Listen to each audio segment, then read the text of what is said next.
Also reintroduce the groups for the VOD. Yeah, we're gonna be covering 3 groups today. Group 3, Group 35, and Group 45. All should be relatively short, I think. Actually don't remember. But, yeah. Going to go ahead and start with Group 3. Our first match is going to be, I believe it is Deadweight versus CasualCompete. So we're going to have a Terran versus Zerg, maybe?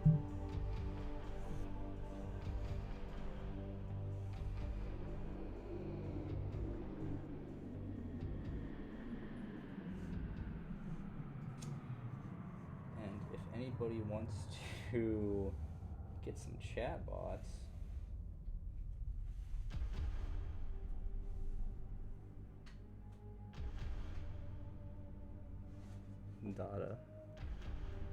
Dada, I'm pretty sure that is trying to pull some political. You know what? Okay, Dada, you have been. How do I? Okay, let me figure out. I'm gonna figure out how to mod you in a second.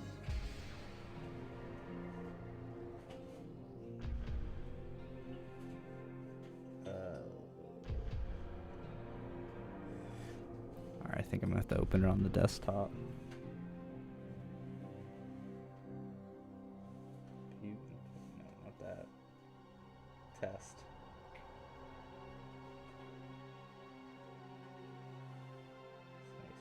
Wait a minute, hold on. I'm pretty sure I can do this from something else.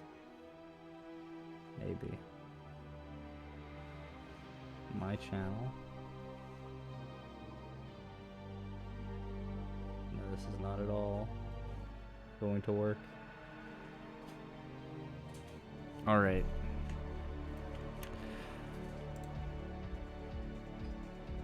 Give me one moment and we will imbue Dada with the power to corrupt themselves. And where the hell is test? Alright, Dada.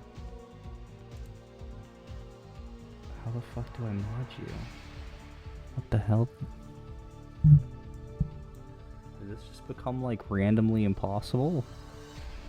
You used to be able to just do it from chat.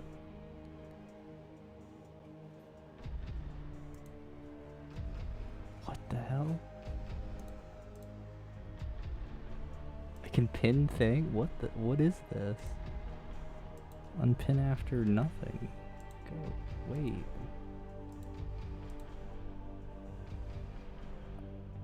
Unpin. What is going on? Okay, there has to be a thing I can find. It's okay, somehow edit. Thanks. Oh, it's literally the button that looks like the person. Okay, never mind. Alright, Mata, you've been imbued with the power to ban indiscriminately all spam bots.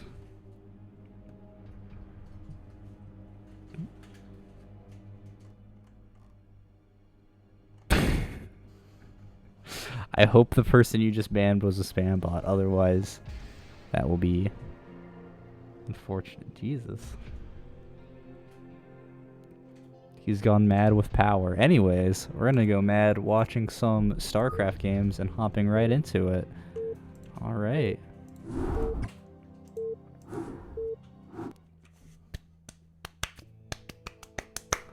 In the top right corner, we have Deadweight 8 as our black Terran player, and in the bottom left corner, we have CasualCompete as our purple Zerg player. I believe we have already watched this game once before, but that was on an entirely cursed stream, so we will not talk about it. And we'll watch this game as if it's brand new. And the great part is, I have a terrible memory, so I don't know what happened anyways, so we could, this is all brand new for me.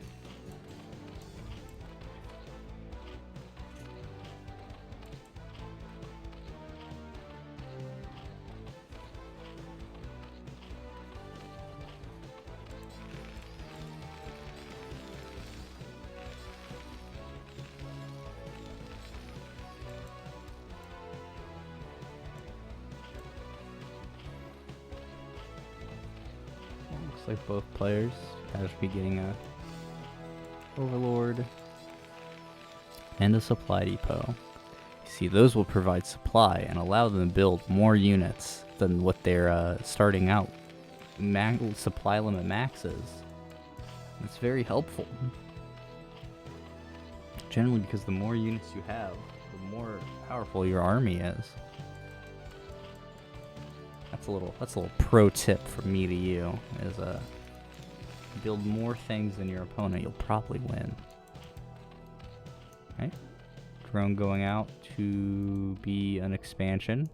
He was born to be a hatchery. This drone going out to be a scout. He was born to get killed by a marine.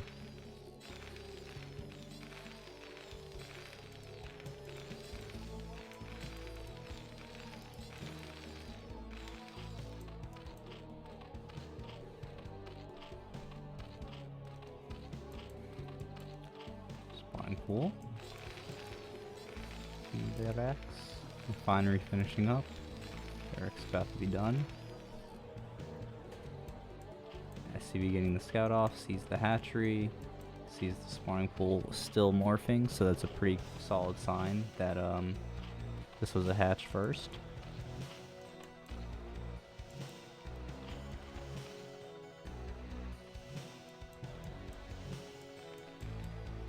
Drone gets the scout and leaves before it gets executed. Supply depot, second supply depot going down. Marine just, checking the whole base. Very good stuff here.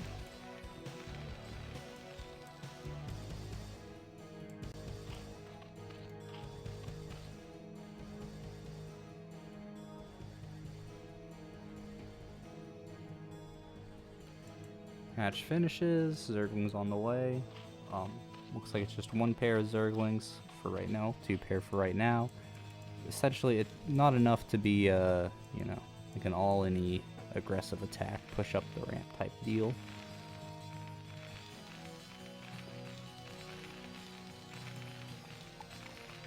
Oh, okay. This game is starting to come back to me.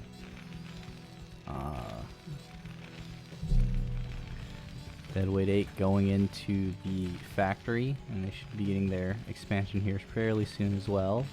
If I remember correctly, they do go for like a more factory heavy build, which is generally advised for lower level players because factory units are a bit easier to control than the 5 million marines you need to fight a Zerg using bio. Yep, Vulture coming out. We've remined on gas, CC being built on the high ground. Here come the first 4 Zerglings. They shouldn't really be able to break, or I'm sorry, the next 4 Zerglings. They really shouldn't be able to break this ramp, especially with the Vulture out. CasualCompete throwing down the sunken colonies, which again is just a really smart thing to do.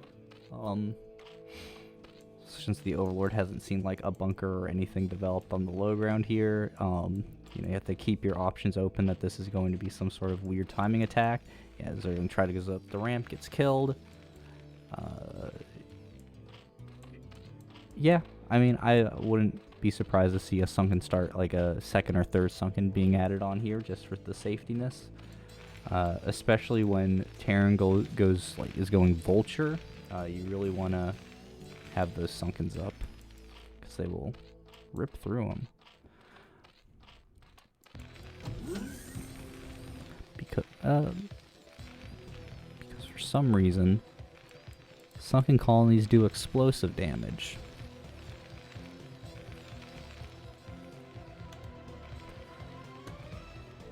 You can draw your own conclusions from that.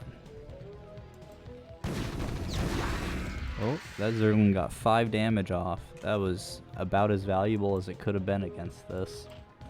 Second sunken going down, more Zerglings being added on. Wouldn't be surprised to see a third sunken. Spire going down, so we will be getting into those Mutalisks fairly soon.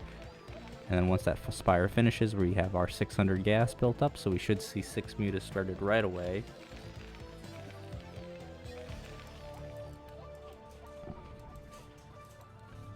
In the chat says Sunkens eat mech. Hell yeah, they do. It's one of the reasons I think generally. Ooh, there's a free. How much damage was that? It should have been 40, right? Well, it could have been 40. Got hit twice. Do Sunkens only do 15, the vultures? What the hell? Oh, no. One hit a marine. Never mind. Okay.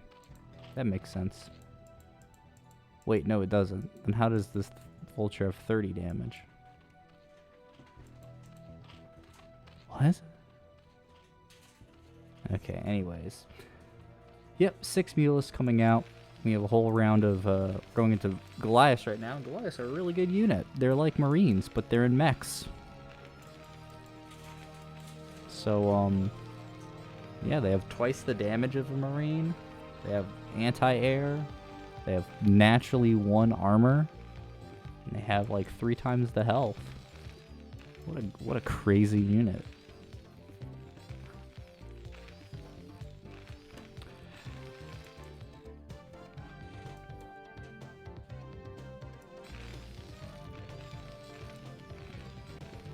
Alright, we are, okay, more of the scan is coming back to me now, and I remember now. Okay, so CasualCompete is swinging their Mulisks around, and they're going to start, like, peppering, getting into the main peppering on these SCVs. The missile placement by deadweight aren't, Vulture's a medium-sized unit, explosive does 75% damage to it. Oh.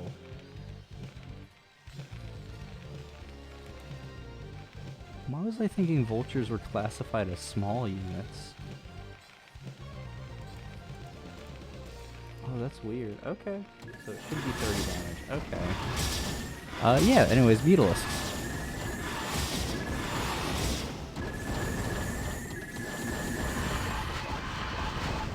Oh, we lost 2.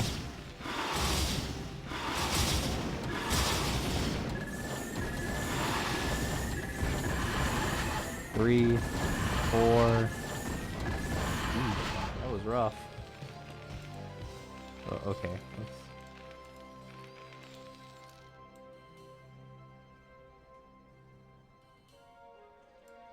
Yeah.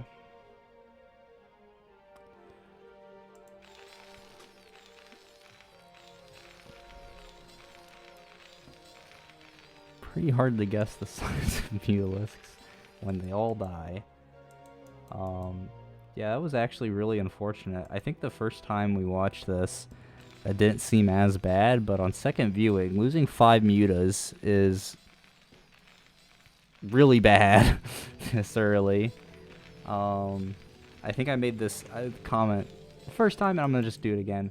I think that, like, if you're going to be harassing on Eclipse, you should just be coming down to the natural and just hitting this.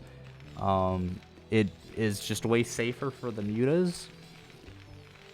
You don't get, like, stuck behind, like, a bunch of turrets and reinforcing Goliaths and stuff. And you're doing basically the same amount of damage, where you're just taking the Terran off of 2 bases. Anyways, mutas.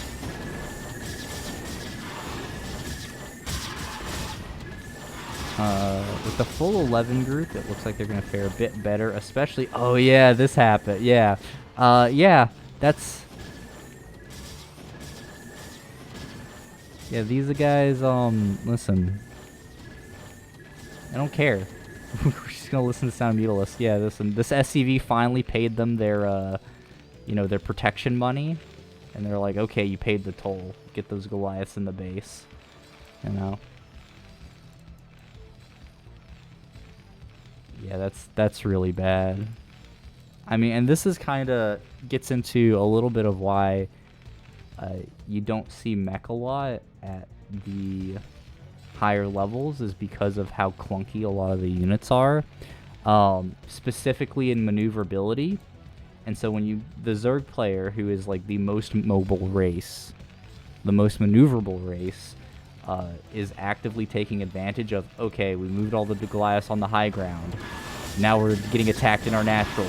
Get them down the ramp. It's like, it's not, it just doesn't really work. Yeah. Scans coming down. Looks like, well, scans went down. There we go. double scan in the natural just to make sure we're double detecting the lurkers there. And now the big mech push is coming across the map.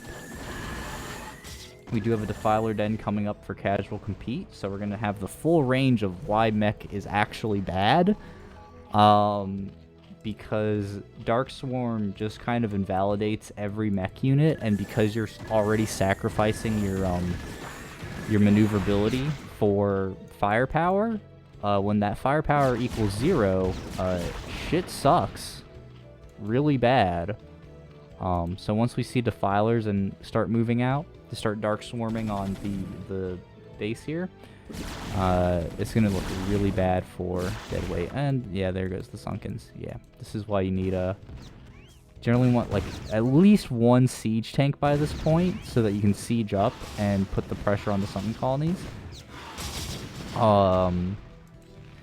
Yeah, I mean, we had like see, it's coming now, and I think like the technical perfect execution of this build has like a timing attack where you hit with exactly one siege tank and a bunch of Goliaths, because you don't want to be doing this. That's really bad because Sunkens do. Yeah, we had a lot of Goliaths here originally, and they're gone now. They've moved to a factory upstate.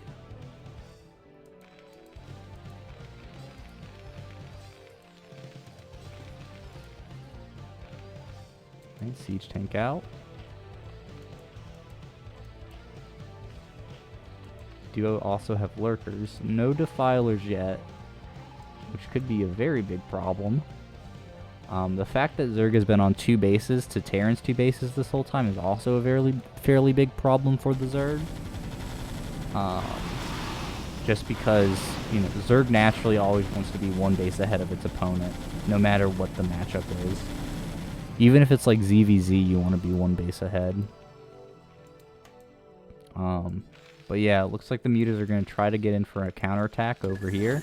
We do have a couple of Goliaths and some okay micro. Took out that, ooh. Well, those Mutas had to have an existential crisis there for a second, and that was enough for them to lose 1 or 2. Sacrificed a lot of DPS. A lot of lurkers, but the issue is we need those Defilers out, because the thing that counters Sunken colonies is a siege tank. So doubling down on lurkers, which get countered by siege tanks without Defilers, is, you know, it's fine. It's good. It'll prevent the bust from happening for a little bit, because the siege tank has to manually kill every single one. But, I mean, once it breaks, actually, honestly, even just, like, a scan and move the Goliaths forward, they'd probably shred the lurkers pretty fast. They don't do that much damage. Muta's still harassing the natural, but Deadweight has plenty of resources to work with. And it is looking pretty rough for Casual Compete here. They are researching Ensnare, which is a choice. Can you explain how splash damage, Dark Swarm, and Burrow interact? I don't know the specifics, but it's bad for Terran. I know burrowed units don't splash on each other, because I don't know, something is always weird. Okay, so under Dark Swarm, the main 75 damage shot from the tank doesn't hit, but the splash damage on all the units around it does.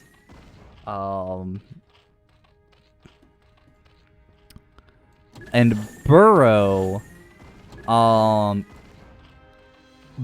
units, I don't think they take splash damage at all. No, that's actually 100% incorrect. Oh Jesus. Oh no. Well,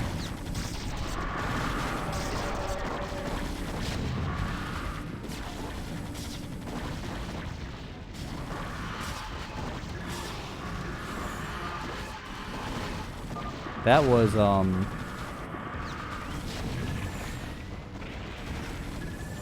Don't do that with your lurkers. Pro tip.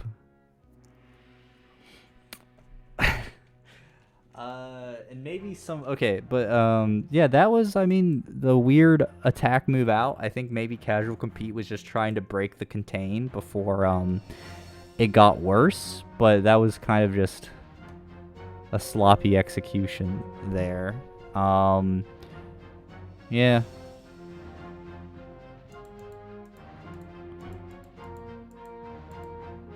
Anyways, splash damage doesn't hit burrowed units.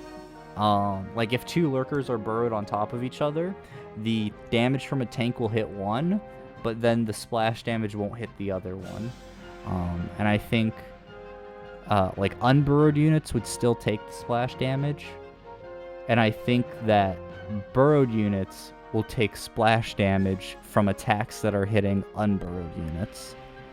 And if I'm wrong, then you know what? We spread a little bit of misinformation here. Have I mentioned that if you have the gold command center, it builds workers 0.05% faster? That is wrong. I think I can make you a weird Firebat bunker setup thing where you splash burrowed units. Yeah, no, it probably is wrong. Yeah, it's the type of thing where it's just like... Oh god, actually, never mind. Hold on, you just mentioned Firebats. Firebats are a whole other can of worms. Nobody knows how those things work.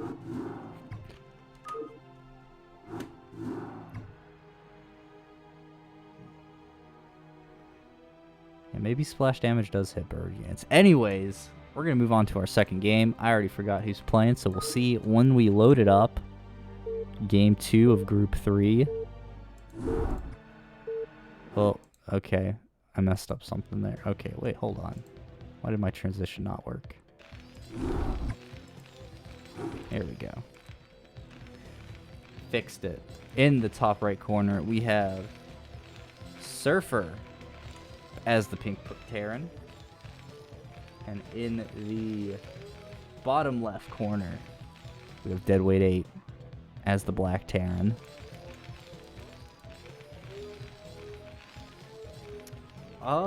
Did you know interceptors don't get air splash damage?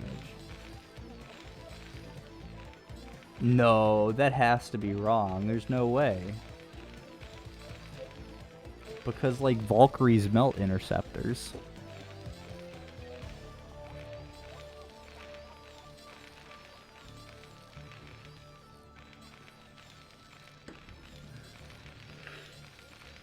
They don't? Valks suck versus carriers. No way. What? I thought there was a whole thing where, Scan was trying to convince Artosis that, you go Valks versus carriers? Was he wrong on that?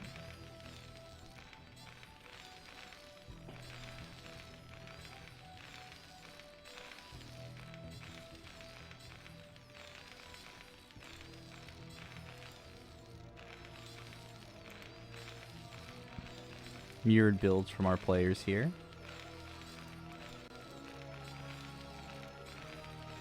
Because it didn't turn out great. Wow.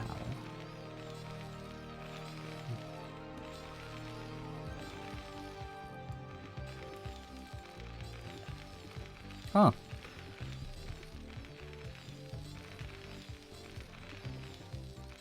I guess that makes sense though, right? Because like if you're designing the game and you're making the carrier, and then you're going in and you're, like, testing it out. And they're like, okay, this is the big, expensive, grand fleet ship of the Protoss. And then, like, the opponent builds one Corsair. And then all the interceptors die. And it's like, oh. Well, this just sucks. Kind of like in StarCraft 2, where the carrier's really bad. Or it was really bad. I don't know if it still is. Alright, factory's going down for both players. Again, we're kind of just keeping mirrored builds here. brave pink SCV on the scouting path is going to actually be distracting a whole Marine and SCV. It's going to be a big thing. Black SCV, just kind of chilling. It should be able to get out. Oh, it does fight. It doesn't really do much.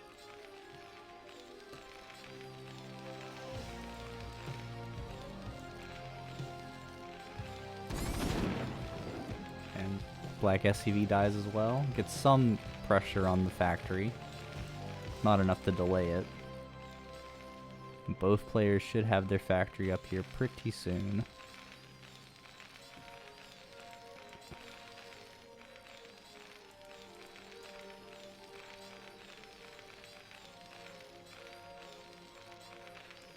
Second factory coming down for deadweight. Surfer going ahead and getting a vulture first. Getting their supply depot. Looks like we're going to be setting up for an expansion. That is the case. So it's possible that Surfer might be weak to a 2-fac build, but it really does depend, especially if this doesn't start a machine shop and get a siege tank as soon as possible. But we are getting a machine shop, so they might be able to hold here. Deadweight 8 getting their second factory almost done. Siege tank coming out. We haven't started siege mode or anything. But really clean execution here from deadweight. Spider Mine getting started. So Spider Mine Vulture, Spider Mine on the Surfer side as well. Getting a siege tank here as well. So it looks like very similar builds, although deadweight got a second factory instead of an expansion, so they're going to be getting a lot more aggressive. And yeah, I'm not sure who is like coming out on top here. I want to say it should be deadweight, because they'll be like coming in and, well, maybe not. Again, the tank gets on the high ground, but then again, actually no, because they're getting spider mines, but they don't have the vultures out. If they're getting the expansion, they need to defend a push. They're going to need to get siege mode as soon as possible, which they just haven't started yet. Deadweight starting siege mode on their end. And at this point, I think they should just be starting like to pump vultures, and the attack is coming out now. 2 vultures, marine, and 2 siege tanks. A little split up. They'll probably regroup right out here. Barracks getting in for the scout, sees the expansion here, and that is going to probably be very good. Spider mines being laid out, setting up the contain. Really nice placement on those mines. Is essentially going to force Surfer to need to I mean, again, like, they basically have to stay back here. They can really only engage with vultures at this point. Looks like vulture speed is starting for deadweight as well. Siege mode has started, and this is going to be where the big problems are going to start for Surfer. Vultures are going to try to get on top of the siege tanks, but siege tanks are very bulky and can just unsiege and start fighting them. Spider mines being laid down. Ooh, lots of mines, and that is going to be, you know, the start of a breakout here. That was a lot of mines traded, and they are going to have to get this last siege tank with the siege tank micros away. And although a lot of mines do get put down, the tank is going to be able to get into position.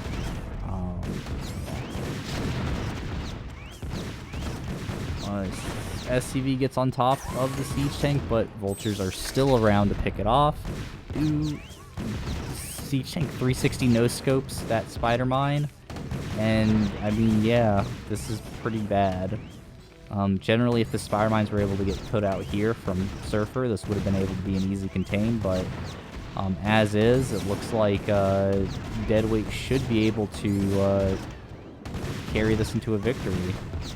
At the very least, they're denying the second base for so long, and I mean, yeah, here come all the reinforcements. This siege tank and their conga line of SCVs, or vultures rather, are coming. They even tried to like break off to cut through traffic, and they just keep getting blocked. Dude, this is like, these vultures are like, they're trying to go 90 down a 2-lane highway, and it just isn't working out for them. yeah, GGs are called, and yeah, deadweight is 2 for 2 with this one. Really well played there. Really clean execution on the build.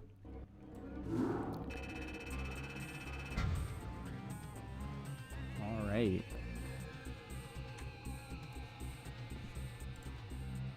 I'm gonna move into our third game for the group.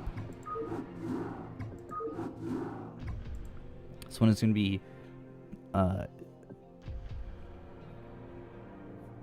deadweight again. This time versus JtotheT or Waggle, as they are labeled in game. Let's hop right into it. All right. In the top left corner, top right corner, not top left, we have deadweight 8 once again. In the bottom left corner, we have Waggle.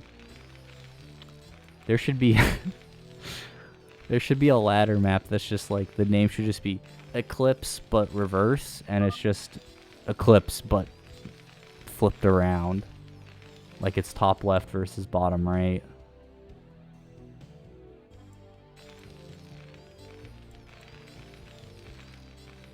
Actually, that is the entire Brood War ladder should just be Eclipse, but at different rotations. I think that would be pretty balanced. Oh no.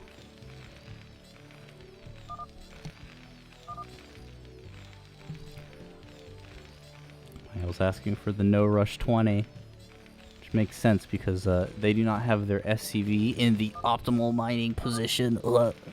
Yeah, hey, Terran players, when you get bottom left on Eclipse, move your SCV right here, and then start mining the minerals, and you'll mine faster. It's like a really generic, I forget how much it actually improves the mining rate, but it's enough that people care about it, I guess. So, yeah, put the SCV right there, and then start mining this patch. Because it avoids the SCV from doing like a weird like right and then up, because it just goes up and down. Yeah, because he goes right there. Saves like half a second or something. Not even that. Whoa! What is this? Dude. This isn't a TVT wall. I guess it is, if you're really scared of vultures, but like, what the heck? You didn't even finish the supply depot. What is this? Dude, deadweight was like, I'm gonna BBS you, and I was like, ah, oh, damn, he's gonna BBS me. And set up the wall. Why would you, what the heck? And I was gonna finish the supply depot there. That's so strange. Meanwhile, like, deadweight has like their anti-zealot wall. So, I mean, actually, wait, is this an anti-zealot wall? Probably.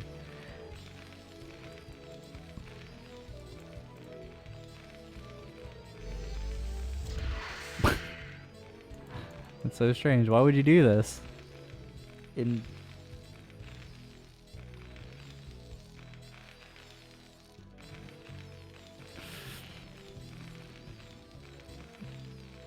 not sure if people care is a good measure for it is worth. People care and don't care for weird things. True.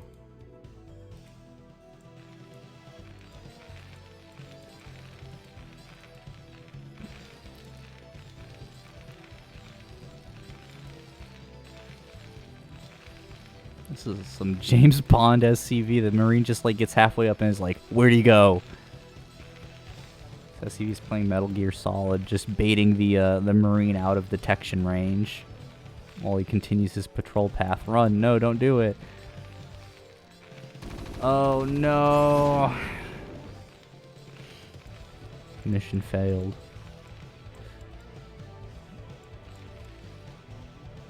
That SCV gets out because it couldn't get in the first place. What a strange.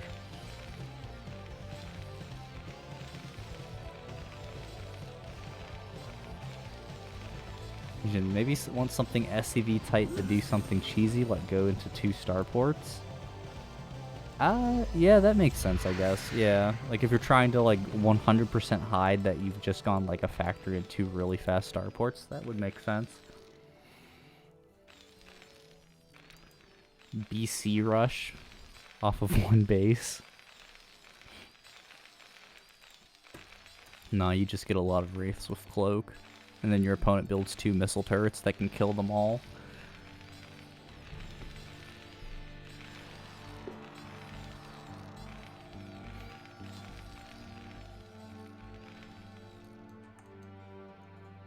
It's crazy that wraiths take full damage from like explosive. Like they're considered like normal full-sized units. That's crazy.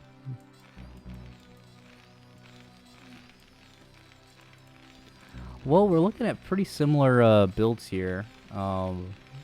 Waggle getting Vulture. Yeah, so I think this is just going to be kind of the opposite of what Deadweight 8 was working with last game, where now Waggle is the one going like the 2 factory push, although we are going heavier on the Vultures, no siege tanks. We do see a starport coming down for Waggle.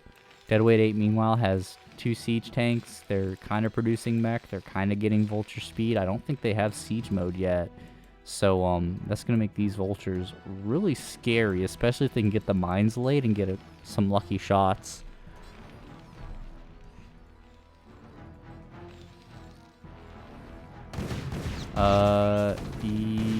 Yeah, Vultures are going to try to get in. It looks like they were going to try to lay some spider mines on the ramp there, but there might have just been a little bit of a miss micro. Deadweight immediately switching over into Goliaths. That's super smart. Goliaths do a ton of damage to Vultures because they just do normal damage.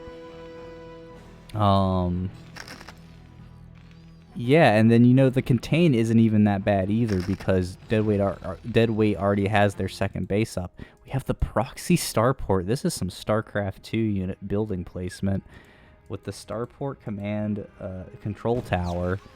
No eBay, so yeah, no missile turrets from our opponent, but again, like they're kind of going Goliaths anyways. But then again, I guess like you're getting cloak, right? And then just getting like 5 wraiths and coming up here. This is super cool. Because the opponent is just going to be getting wraiths. They aren't going to be getting missile turrets. Looks like we're going double. Well, looks like never mind. That's Waggle's army. Dropship is actually being built, so we're gonna have a proxy dropship to lift Vultures in the main, lay spider mines on the ramp, and then kill the mineral line. That's pretty cool. Yeah, looks like Waggle's just going for mass Vulture at this point. It doesn't look like they might be actually no. They're getting Goliaths from the armory probably. I don't know. Siege mode is finally being made. Vulture's getting kind of caught up on the supply depots there. Waggle does eventually need to get this second base.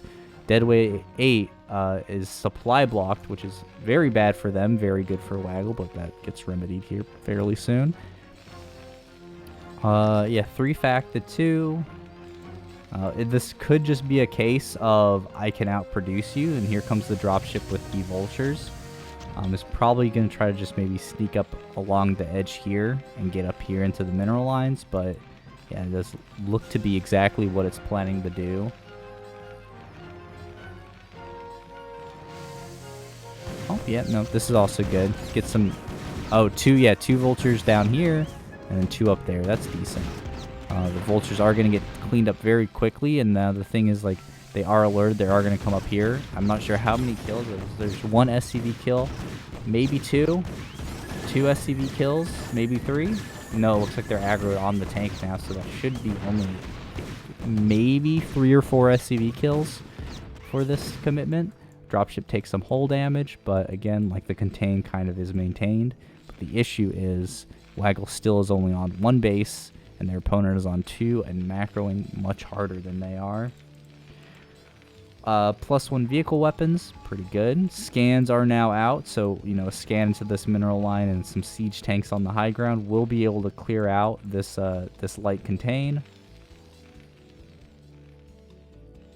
Unless, okay, well, that's interesting. A lot of vultures are moving out, and looks like one will get caught by Waggle's forces. A lot of dropships too, so deadweight 8.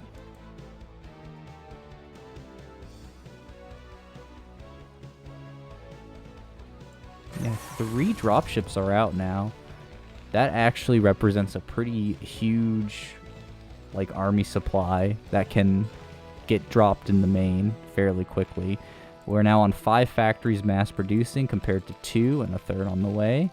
Yeah, this is just at some point a numbers game, and the numbers aren't looking good. Waggle is getting their expansion up finally, but they really probably need to double expand just so that they don't, like, so they can catch up, right?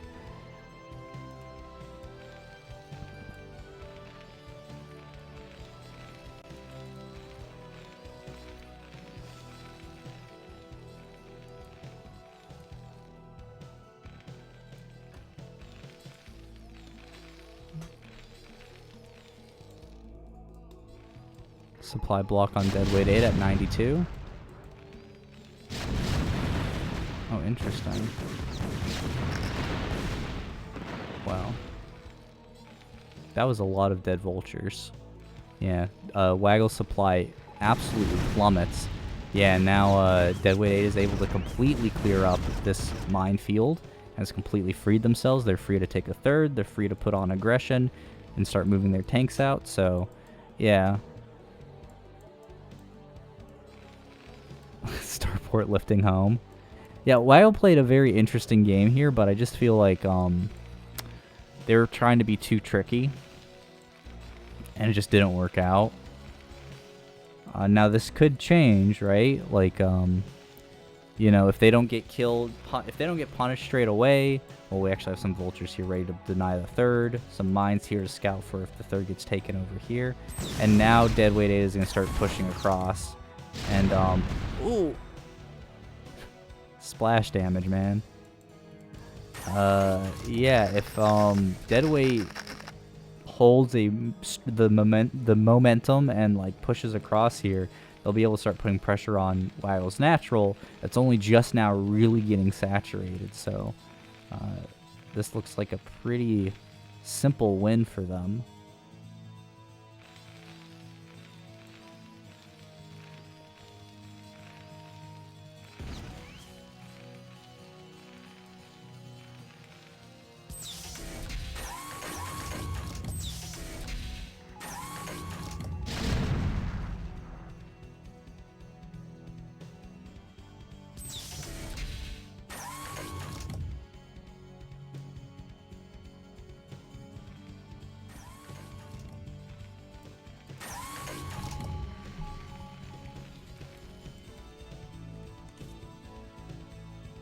Looks like upgrades are even at 1 and 1. All the deadweight is about to get their armor up as well.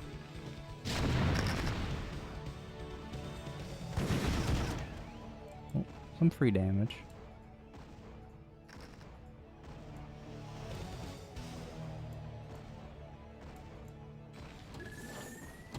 Oh, okay, that's what's going on. I was like, where are the missiles coming from? Charon boosters on the Goliath.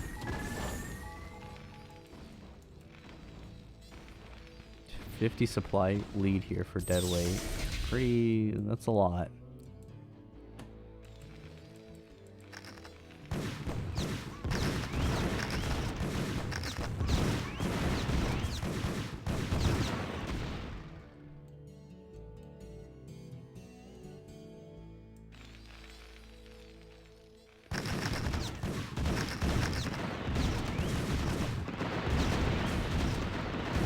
Oh geez, those are not Waggle's vultures. Yeah, this is looking like a pretty easy win for deadweight 8 at this point. Waggle is finally catching up production in terms of production. I would love to see a couple wraiths come out, as we really only have the one Goliath. But yeah, I mean, again, as long as like Waggle doesn't die in the next couple minutes, it's very possible that they're able to catch back up in production. They just need to take like maybe one good engagement to drop this supply count down. As you know, Deadweight 8 hasn't taken a third or like expanded further at all, so you know their position isn't like guaranteed.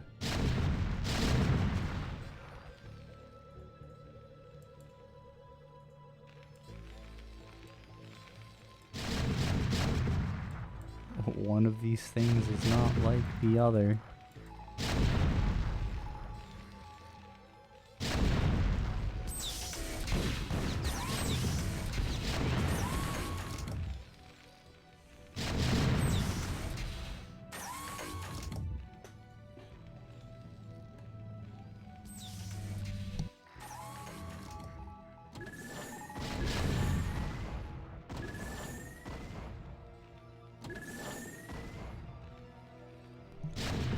We get to the most interesting part of Terran versus Terran. We wait.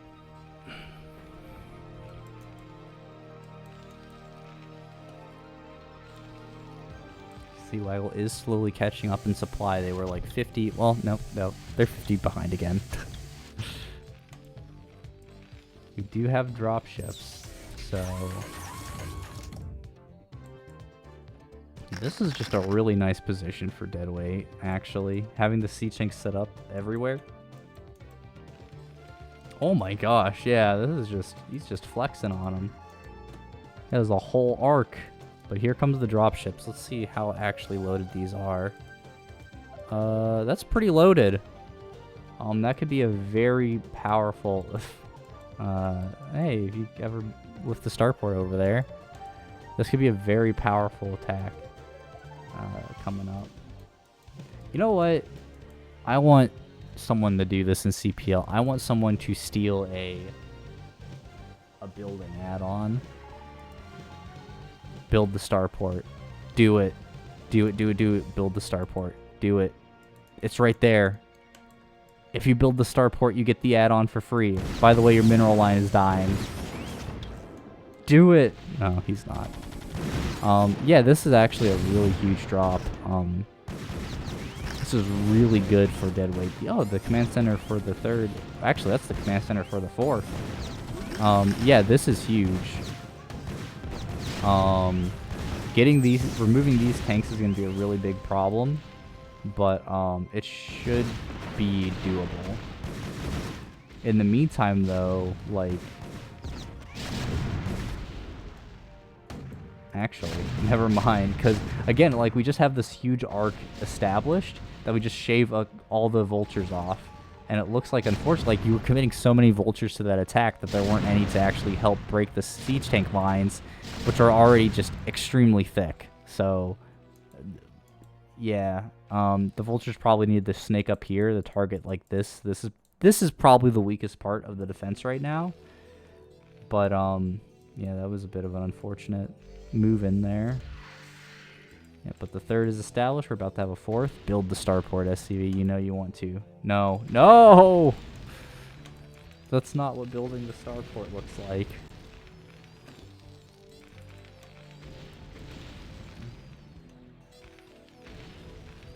I'm so sad. This is like the perfect moment to showcase stealing building add-ons.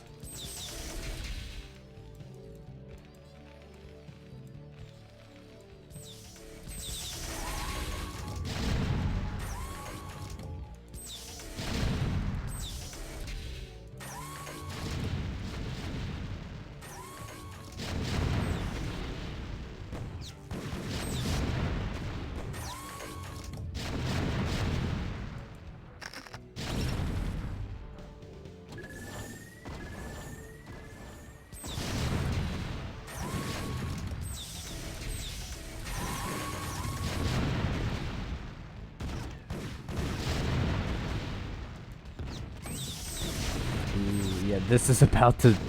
Oh, yeah. Yeah, no, that's rough. Yeah. Oh.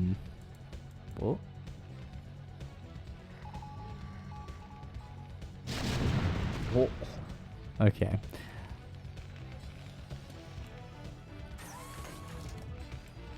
Oh, geez, that's unfortunate. This is the second game today. Dude, don't just sieged up on the ramp. That's very unfortunate. That's a lot of spider mines laid down there. Oh! Yeah, Deadweight is just inching forward. Again, they're mostly just trading at this point, but that's all they really need to do because they have the much better economy. They have 4 bases out. They have, you know, plenty of SCVs to go mine wherever they want to. Dude, this SCV is trying. How long does it take an SCV to kill something? Jesus. That's crazy. Okay. Another big drop moving out. Oh no, these are empty. They're probably just trying to bait a reposition here.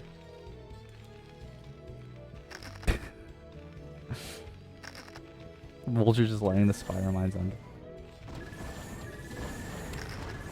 Yeah, this should be game. I don't think there's a way. Yep, GG. Waggle taps out.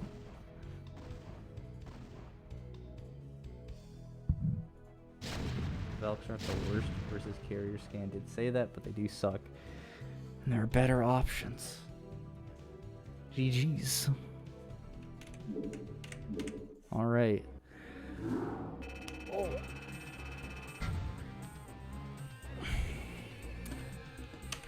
Moving on to our next match. It is going to be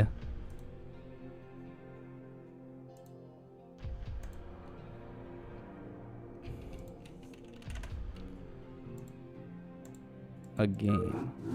Did you ever cast a Lyrac game? I don't think so. If they haven't played in the CPL, I have not cast them. And even then, I actually don't. I might have in the past, but I'm not sure. Yeah, our last game for Group 3 is going to be Surfer versus CasualCompete and a Terran versus Zerg. We'll go ahead and hop right into it. Once again, we'll be on Eclipse, as every match from Week 2 was on Eclipse. Alright. In the top right corner, we have the purple Terran Surfer. In the bottom right, we have the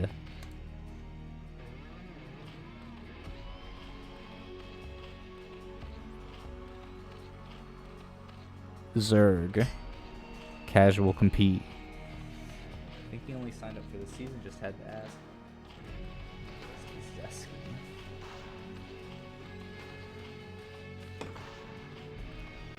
Well, I'll try to keep an eye out to see if his group is free then, and maybe I will cast him. Why is he like, what does he play?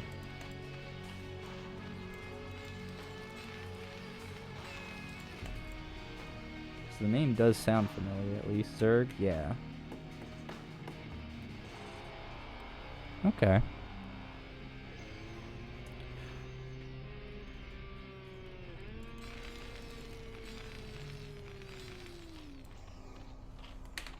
Well, while this game is going to get started, I'm going to go get a refill on coffee. So, here.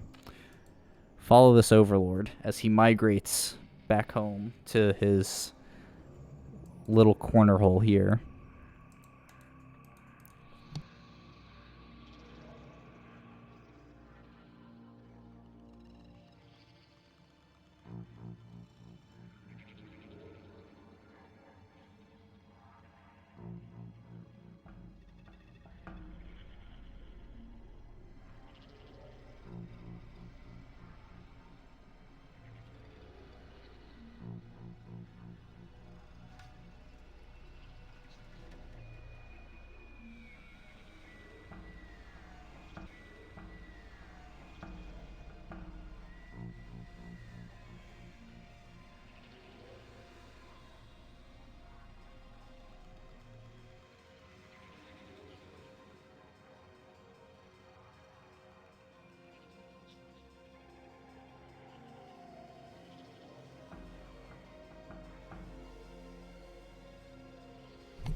Kaldir redeemed a name for this overlord and for... Oh my gosh. Alright, so...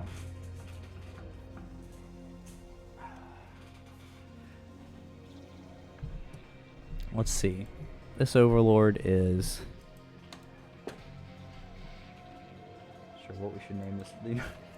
This is the story of Steve the Overlord. He, you know, he didn't always want to be an Overlord, but eventually, when he was a little larva, he was told, you're going to grow up, and you're just going to float around and see things. And Steve was like, I don't want to see things. I want to be a harassment unit. When we asked the queen if that was possible, the queen said, no, what the fuck are you talking about? Go get in the hole. And Steve said, fuck that. I'm going to fight these... Oh shit, no, that hurts. Never mind. I'm going to go back in the hole. And we have Commander Surfer. Ensuring that Steve does not get any information. Meanwhile, back here we have our Cerebrit CasualCompete, which is a pretty odd name for a Zerg Cerebrit. We have name to advance the infestation, morphing a lair in. The Purple Terran, adding on some extra barracks to increase the production of Marines.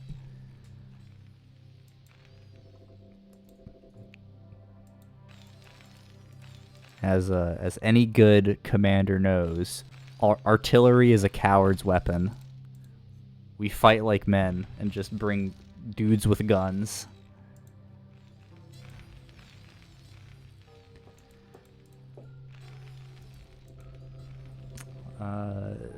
Back home, the SCVs drew a bunch of straws. This SCV got the shortest one and has to deal with this. You know, he just recently, you know, he has a wife and kids. They're back on Tarsonis, or no, on Marsara. They were really hoping to escape from the Zerg, and then he was like, you know what, I'm gonna get a job for Antigua.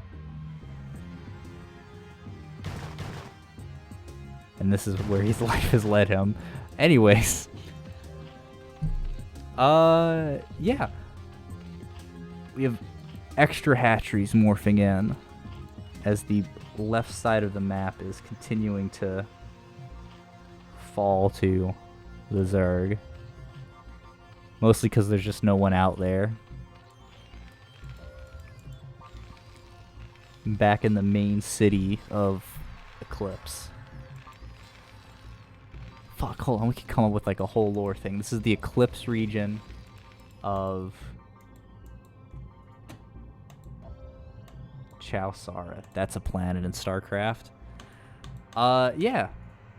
Surfer, not content just to sit around and have his boys just like, you know, doing nothing.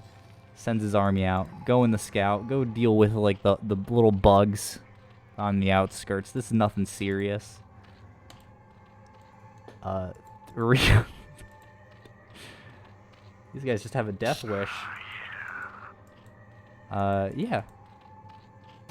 This shouldn't break. Yeah. I have a feeling this is very similar to how the first encounters with the Zerg are like in the main game. It's just, they're just dying. There's no air support.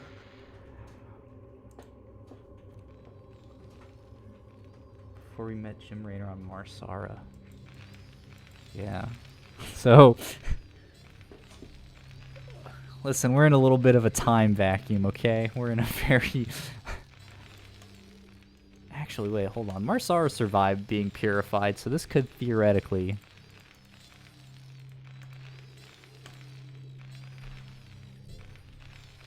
Alright, let's think, though. So if Marsara could survive being purified... But then again, purple is Antigua, so we do have to, like... Anyways... unbeknownst to our Terran... Well, actually, I guess they would know. Because the Zerg can fly. And that was the report they got back from the scouting... Shit, dude, we're falling apart here. There's a lot of Mutalisks, basically.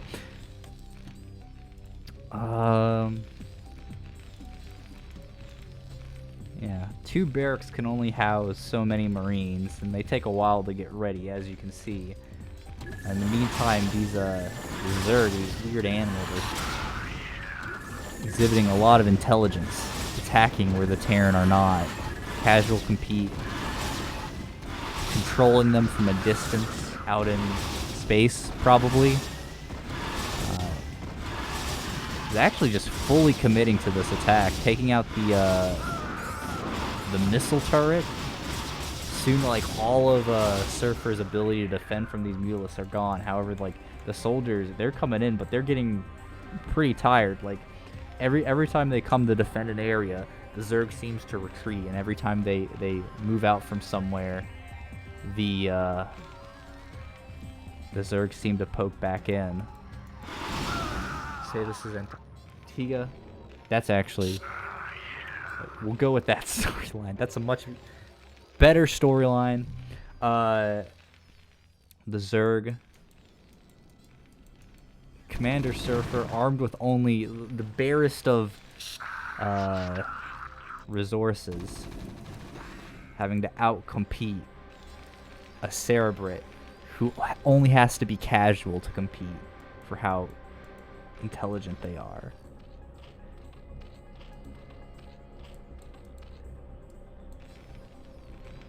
But the Marine count is climbing as recruits are coming into the city. And while they're scanning around, they're looking, Surfer's desperately looking to get as much information as they can on the infestation, but unfortunately that is just the perfect time to strike for the Mutalisks. They come in, they start tearing up a bunch of SCVs. There's some missile turrets that just aren't in position, but just barely out of range. The Marines are coming up to fight them, but again, we have them moving in single file. The SCV count is dying, and this is why,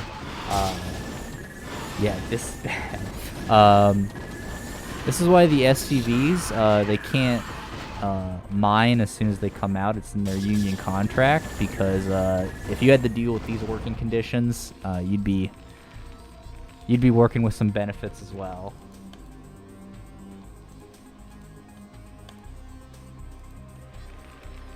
Now, while that attack did do serious damage, the Mutalisk count was thinned, and we didn't lose too many infantry units. So Commander Surfer ordering his men out, ready to start clearing the map, and make more room for his troops.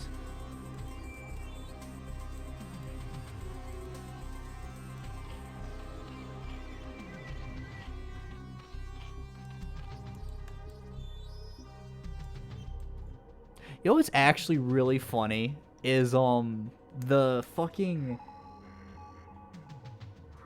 Ghost announcement trailer, the StarCraft Ghost announcement trailer, where it's just all the Marines walking up to the hive. That's just actually what TVZ is you just have a bunch of Marines walking up to the hive, ready to fight. They get fucking murdered. Holy shit, dude.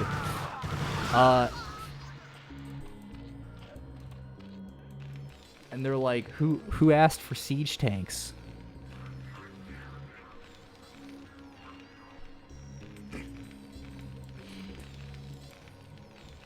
It's really funny. Anyways, yeah. Our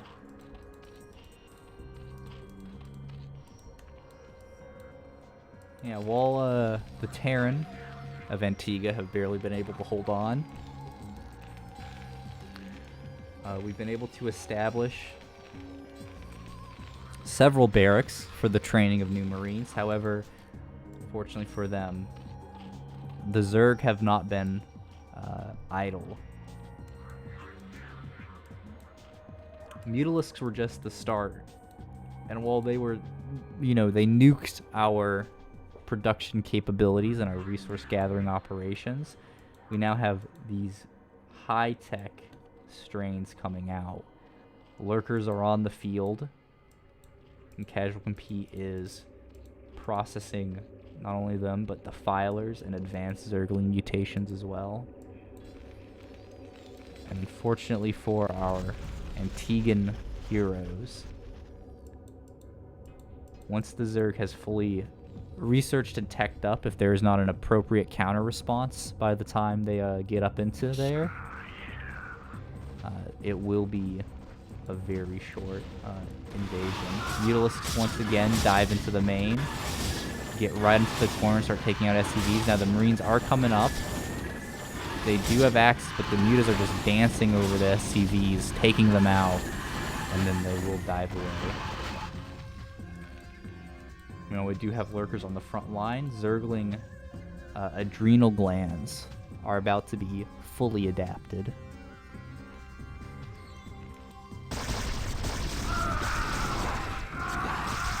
And yeah, jeez, soldiers are ordered to right into a meat grinder of lurkers.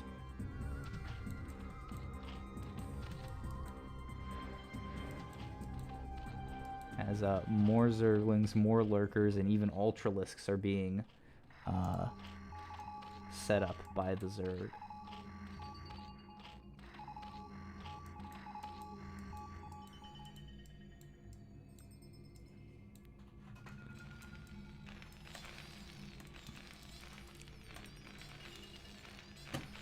Alright.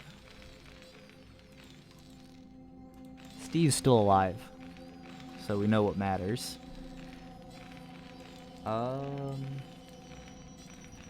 Surfer is getting up into the later tech. They're finally getting their factory, which has been very hard considering that they've had sub 20 SCVs for a very long time. CasualCompete, I mean, is pretty far ahead. It's not too hard to guess that the Zerg will be winning this one. But, you know, the easiest way to lose is to attack, and attack badly. So we'll see how, it goes.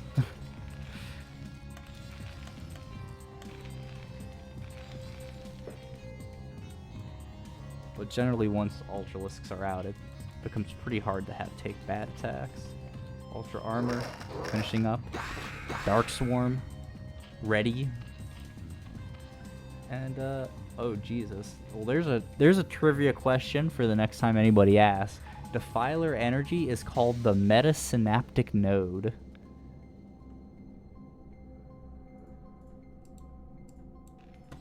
So, keep that one in your back pocket.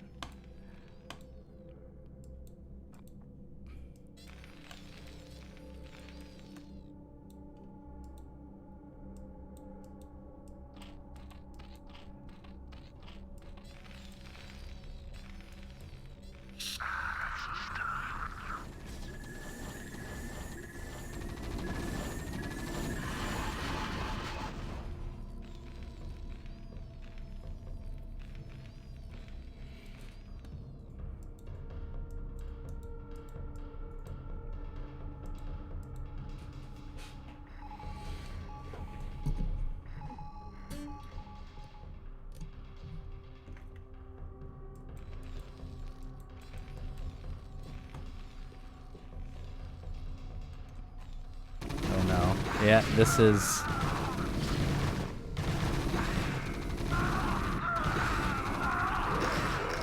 Ooh, that is a lot of dead Marines.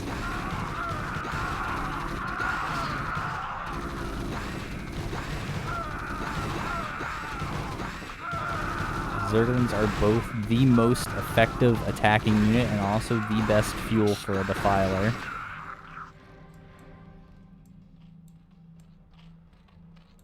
I feel like casual... I mean, to go along with the lore cast, I feel like CasualCompete is just playing campaign Zerg, where you just have, like, weird pockets of units all over the map. You only send, like, minor attack waves that have, like, one gimmick with them. Like, here's a bunch of Zerglings and a Defiler.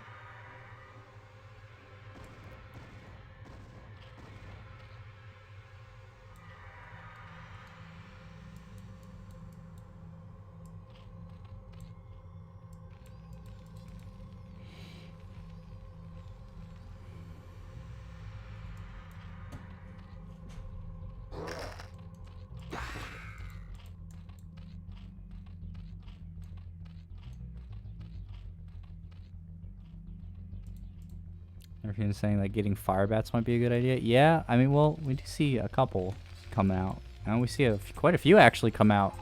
So Nerf engine advising Surfer from the future.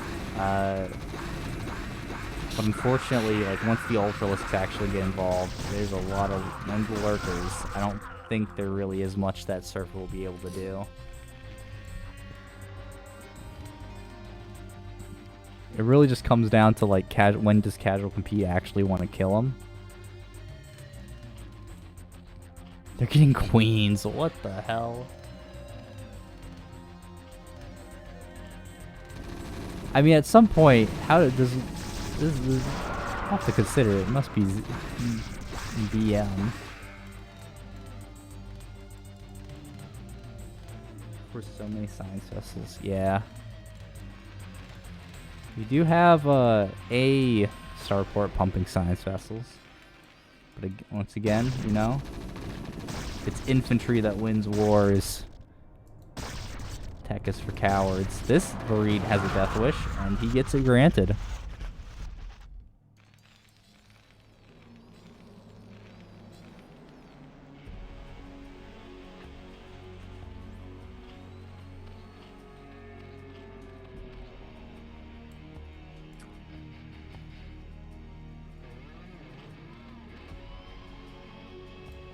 Oh my god, we're supply blocked on 76.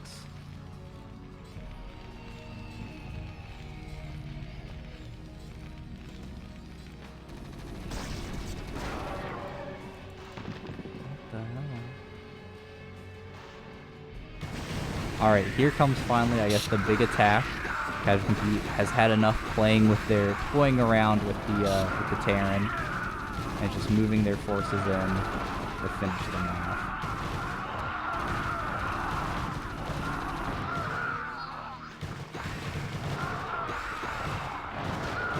Should be it.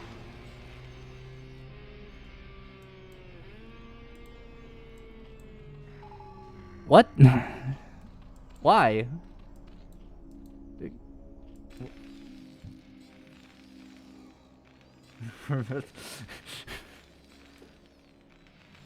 True. The science was just like this. All of this gas is ours. Do not use any of it. I'm so confused. That's why actually I am just confused on what CasualCompete strategy is. As you could just go kill them.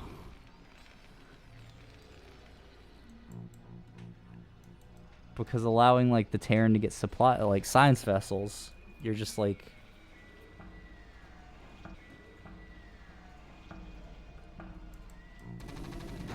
so strange.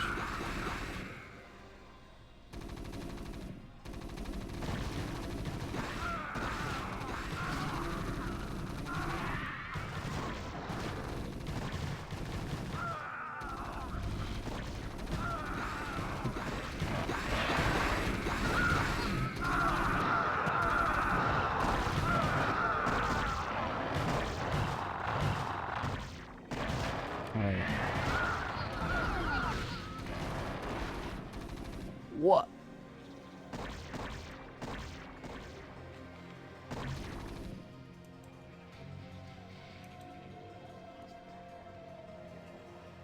What?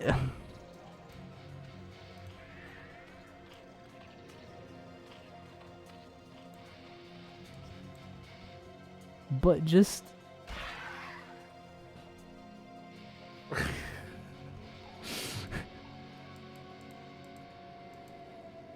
you're nearly maxed out on less than 40 drones. Like, just A move. You have a 2K bank. Oh, there's something going on here. There's something. Dude, these Zerglings are having a great time. They're just dancing. I like the Defiler's just fucking whipping it.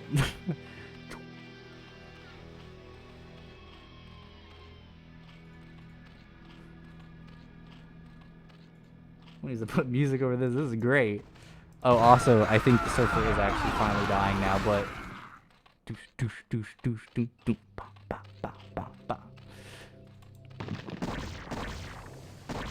Oh, we have a... Dude, this Zergling... They must have infested the science vessel before it, Oh, shit, hold on, you're right, hold on. Does radio free... Oh.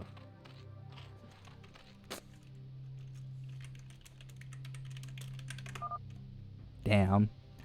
They should... That should be the only cheat code that works online. Anyways, that was a game. So congrats to CasualCompete and Surfer for giving us that. It was very fun. Okay. And that is Group 3 done. We're going to move on to our other matches. Next is going to be Group 35 featuring maaaaxaxa, HatcheryCake, Zesky, and zootie.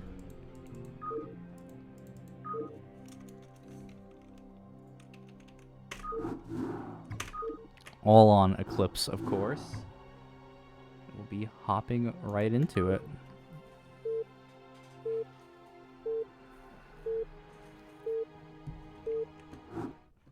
Should probably move the screen over to StarCraft. Here we go. In the top right, we have HatcheryCake as our purple Zerg player. Bottom left, we have our first Protoss of the day, maaaaxaxa. Let's call him Max. Maxa. I don't know. Yellow Protoss in the bottom left.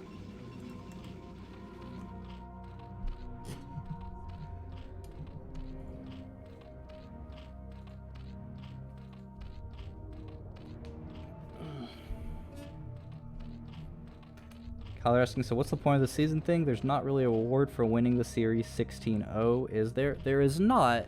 So the point of the season, it's just a great way to play StarCraft. There's no like rewards or well, you know what? The reward is you know that you played better than your opponent. So that's the best reward there is. Basically, it's just a fun way to get involved with the game, get games against like regular games against good people, and because it's a lot more reliable if you're on a team with someone, like you're playing like you're on a team with a Zerg and you're like, hey, I want to practice this specific thing against a Zerg, and then just you can just talk in Discord and hash that out. You have coaches who can help improve. So that's basically just the whole thing. Let's just get better.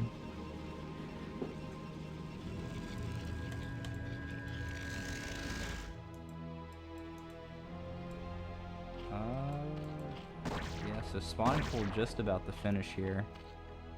Looks like it's going to be a 12 pool, 10 hatch.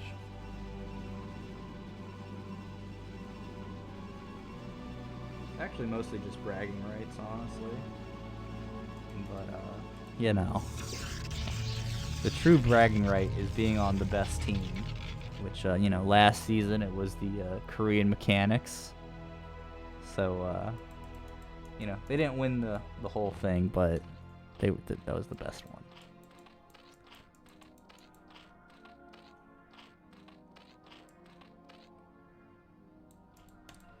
Yeah. Ladder is like the worst place to try to practice. It's just kind of a shit show. Especially like the thing I really like, that I personally really like about CPL is that like you get given a match and you're like, hey, you're gonna play against a Zerg, and so now you have like a reason. It's like, okay, I'm gonna spend a whole week just practicing PvZ. And so you can really like focus in what you're training. So that like, okay, I'm gonna so like what you need to practice basically, aside from just generally macro bet or micro bet or stuff like that. You can go, okay, I'm playing against a Zerg, I need to make sure that like I'm good against like Hydra busts. Oh, our scouting probe died somewhere, probably in the main base here, and immediately a lair is started. That's it's pretty standard. I think once the layer is halfway done, you start the Hydralisk Den. But I do not play Zerg, so I am not an expert on it.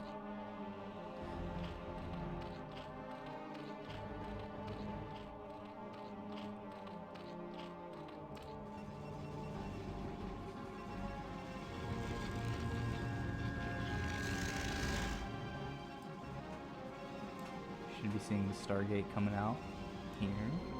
There we go.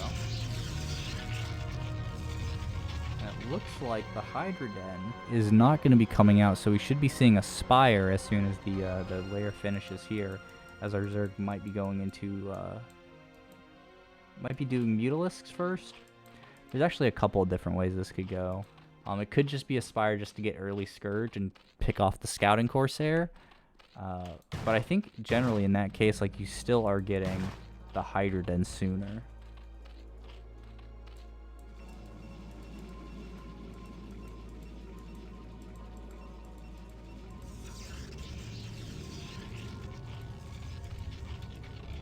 Really great scouting from here. Sees the Spire so they know what's going on. Generally, I would... If this was... Oh, geez, and even the Zealot coming up? Yo, this is how you know these players are good. You have the single Zealot coming in. Like, if you're a Protoss player and you're, like, sending out a single... Oh, my God, and the micro to kill the drone and the Zergling. Yo, dude. That is so sick. And he's not done yet. He still has 20... You're gonna have to fight him eventually. Oh my God, that's like, what, a probe and a Zealot. And there's another Zealot. Dude, this is how you know, like, this is... Oh no, this isn't. But this is how you know, like, a Protoss player is, like, actually good. Is when, like, they are sending, like, a single Zealot. Like, the first two Zealots are going across the map to harass. Like, if you're a lower level Protoss and you do that, you just die. If you're a higher level Protoss and you do that, you get like 3 drones and 15 Zerglings off of those 2 Zealots. It's so sick. But the 5 mutas are coming out now, and it looks like maaaaxaxa is adding in the photon cannon. So generally, when mutas are in play, you have to add 1 or 2 photon cannons into your main mineral line, main and natural mineral line, just to like make sure you don't die for free against them.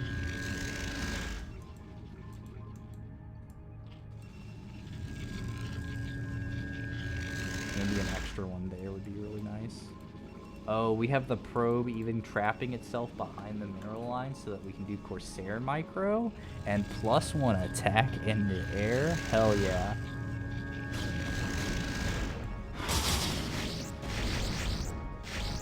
I'm here for this.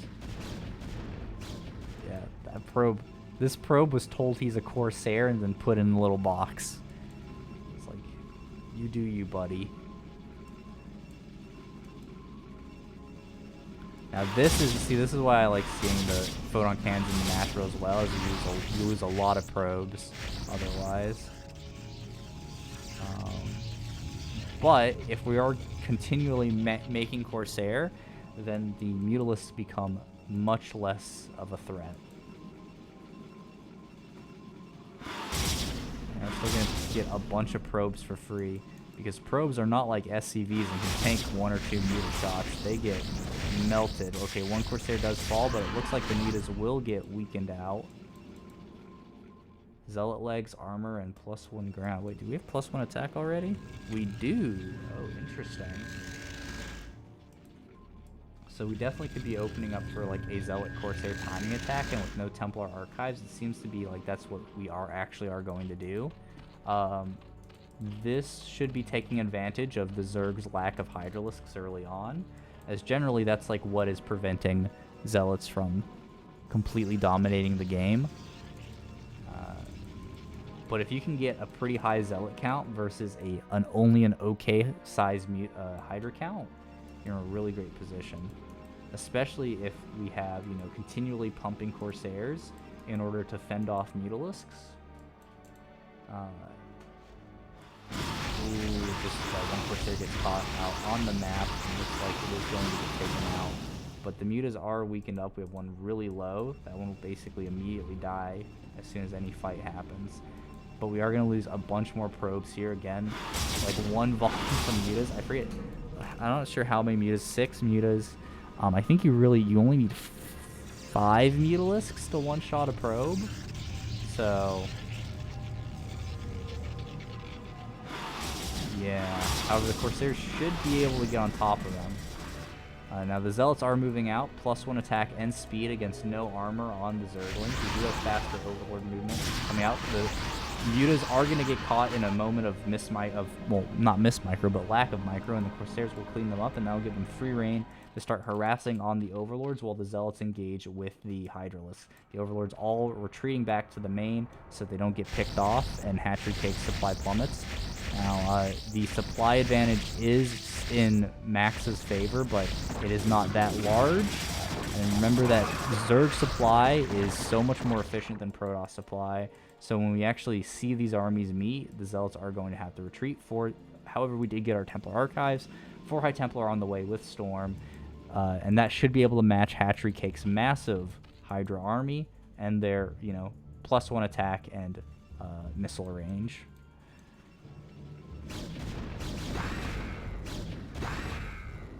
And we should be getting into a pretty basic ZVP type contain here. Once the High Templar are out, you can start actually moving out and dealing with these Hydralisks, and we do have them, so they are out. The Corsairs will just be harassing and trying to poke at Overlords. Oh man, so unfortunate that these 3 were so close to falling, and he had to retreat before that happened. Yeah, DT is going to come out and try to poke, but is not going to work. Instead, is just going to kind of just get a scout. 4 Dragoons coming out, more Hydras streaming in. And yeah, HatcheryCake's getting that 4th base, which is really dangerous for the Protoss.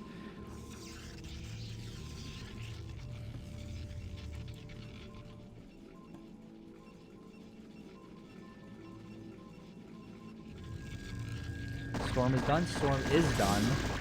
And we have, plenty of storms on these High Templars, so this is not, really scary at all. Once the Protoss actually starts to move out and begins the engagement, as long as these High Templar aren't, derping behind the mineral line or anything, they should be able to get some really nice storms here. Yeah, that is huge storms, really weakening the Hydras. I mean, we still have plenty more of that comes from, so we can just keep doing storms back to back to back, and the Zealots will be able to filter in and sort of keep clearing them.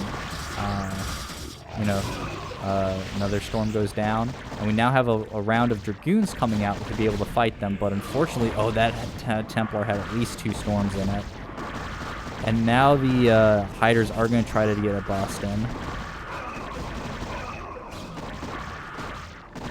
I think that engagement went about as well as Maxa could have hoped for.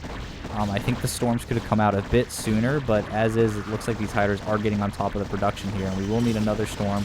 That's a really nice one, takes out a couple of Hydralisks.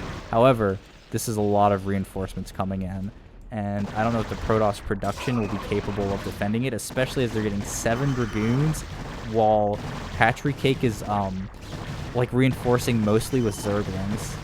The High Templar are going to become an Archon that saves a little bit of time before they die, but unfortunately with the main wall broken here, it does seem like HatcheryCake is going to take this game pretty easily. And so, I mean, this is just you can just see the example of the difference between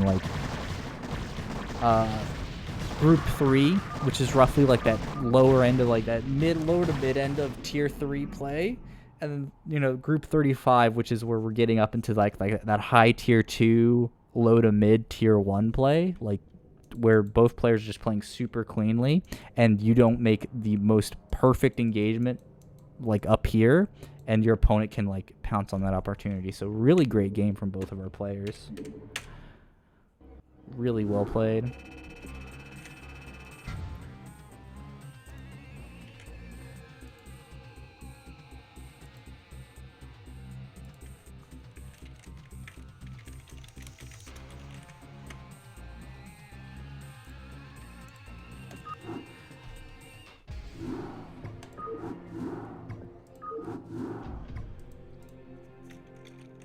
right, our next match is going to be maaaaxaxa versus Zesky. This one is going to be a Terran versus Protoss, and we're going to hop right into it. Go ahead and get it started.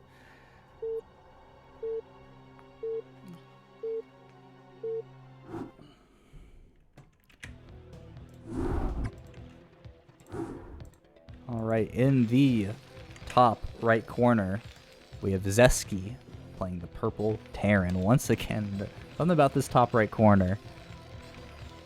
And in the bottom left, we have maaaaxaxa playing as the black Protoss in the bottom left corner, once again, but just as a different color this time.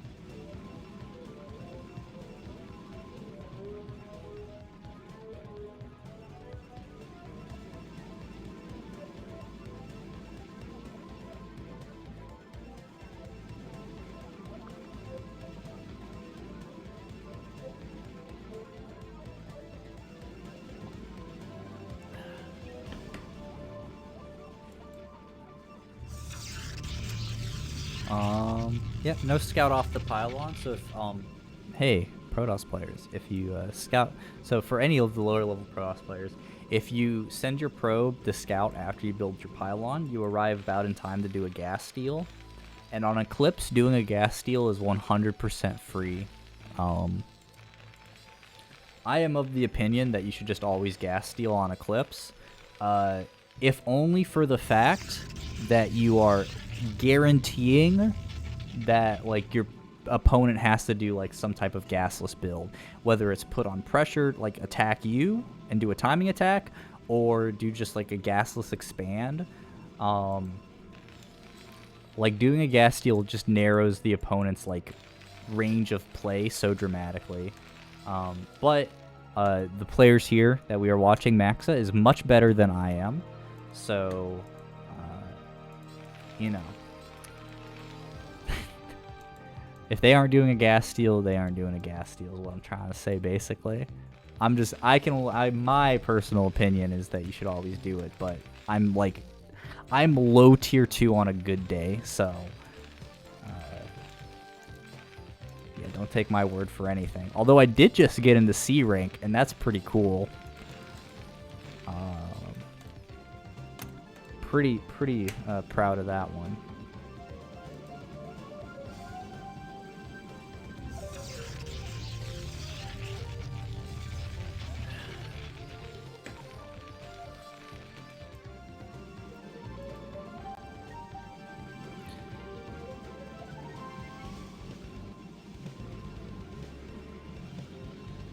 Right. Really standard stuff here that should start spinning immediately as, oh, actually, Dragoon coming out.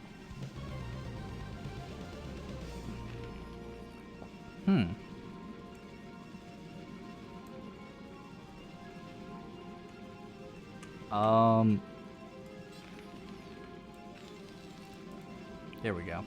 Yep, there's the spin. Okay, so it is going to be a factory expand. No bunker on the low ground. The Zealot is just going to walk across the map. I mean, yeah. I don't think this should do much. We have a pretty great anti-Zealot wall here. The factory is just about to be finished, so we will have the Vulture out relatively soon. Zealot focus firing down on the SCV. Really great movement there. I mean, honestly, getting the SCV kills are so much more worth it than getting the Marine kills. Just because those SCVs are way more valuable. Split up, this probe will die as well. The SCV didn't get too much damage done, but I think we got, no, they got 2 SCV kills. That's insane. That's crazy. I would trade that every day, especially now that the Dragoon is coming out. And, you know, the Vulture is very scary, but with the Dragoon building at home, it'll just be able to defend from this. And this Dragoon will be able to fight off these 4 Marines. And might be able to, you know, delay the bunker a little bit. At the very least, it will be putting on the pressure.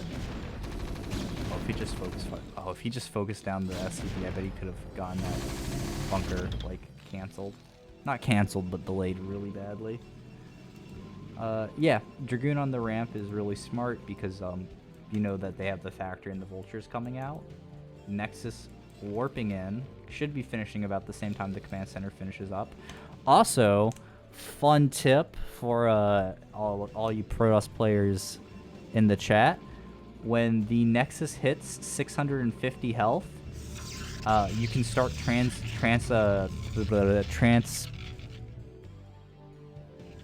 what am I thinking of? What word am I? You can start transferring your probes over to your natural at 650 because the Nexus will finish by the time they actually get over to the minerals, and it saves a little bit of time, and that's pretty cool. All right, first tank is out. It will be able to put pressure on the Dragoon, and it looks like, ooh, if Max isn't careful, they will lose it.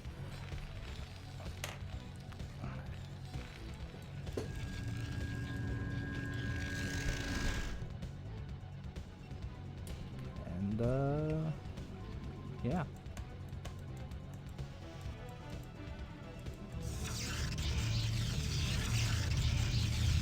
A great wall in here. This is also a sign that a Protoss player is really good, is if they actually build the pylon observatory wall, because I basically always forget to do this, or I always time it off wrong.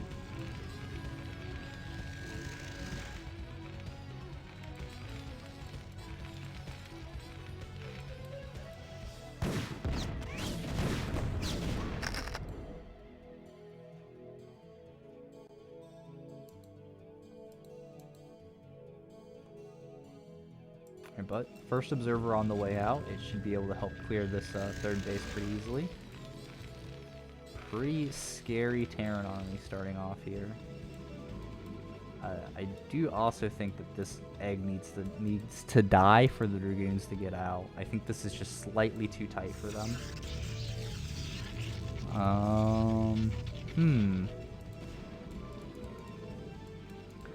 Also, I'm actually extremely worried about maaaaxaxa here. They're floating, like, you know, they aren't floating a lot of resources, but it does look like they're getting their third and fourth gateways a little bit too slow, as you want to get those out extremely quickly, because if the Terran is pushing across with siege tanks, you need to have a lot of gateway units to deal with that, to just, like, take bad fights. And this is, like, extremely scary, actually.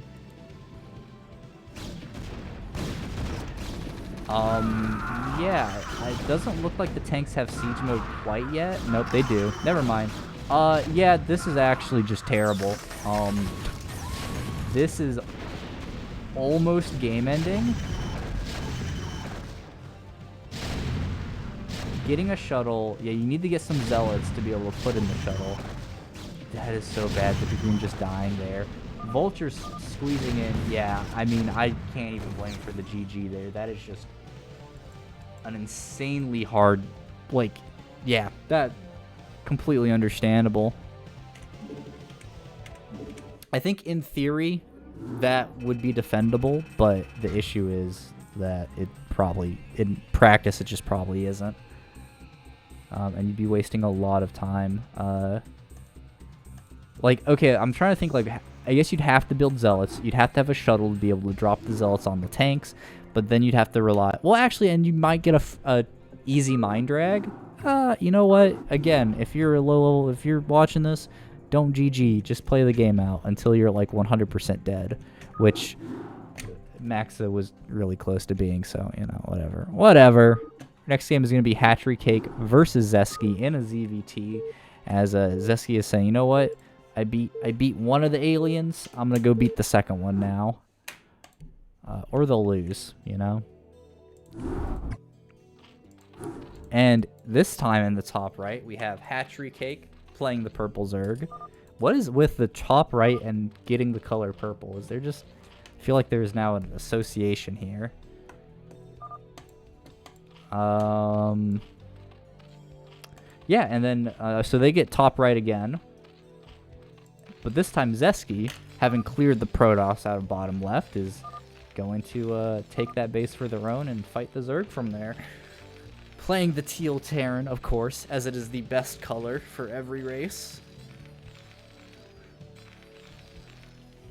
Like, Brood War teal is probably the coolest color. And I die on that hill.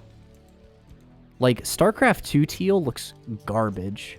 Warcraft 3 teal looks garbage. It's Brood War teal. That's that good shit.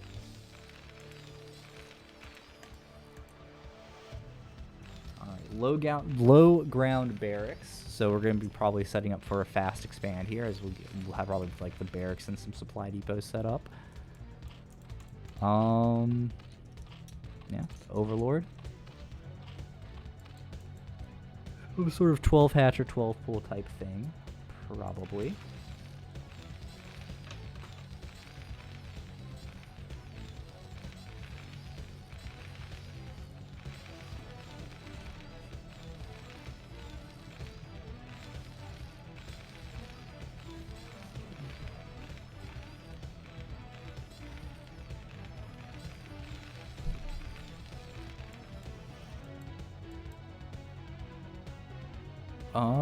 That's interesting. Sending 2 SCVs out.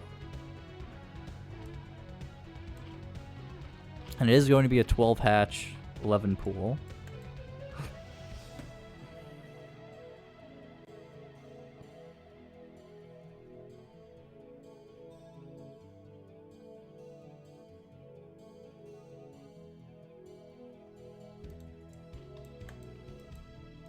It is so interesting to have 2 SCVs out.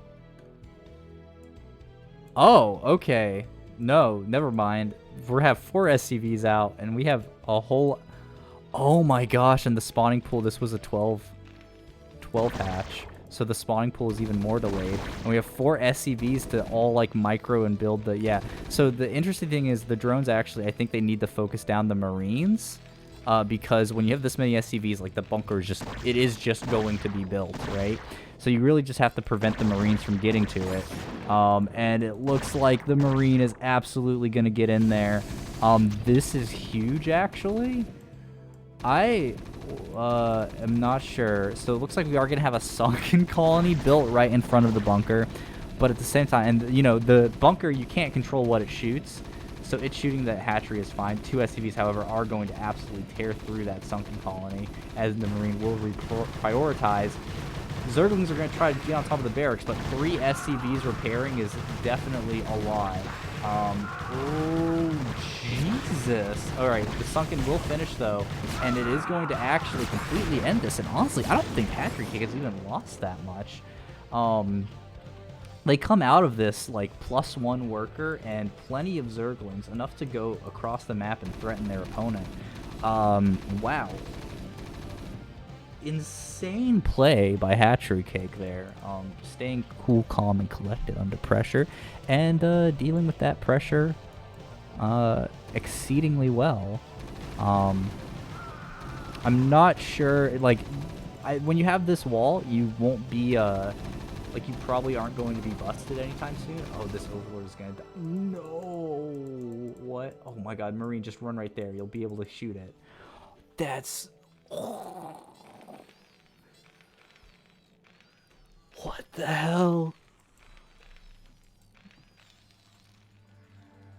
That's crazy. And that actually would be huge because HatcheryCake would have been supply blocked off of that.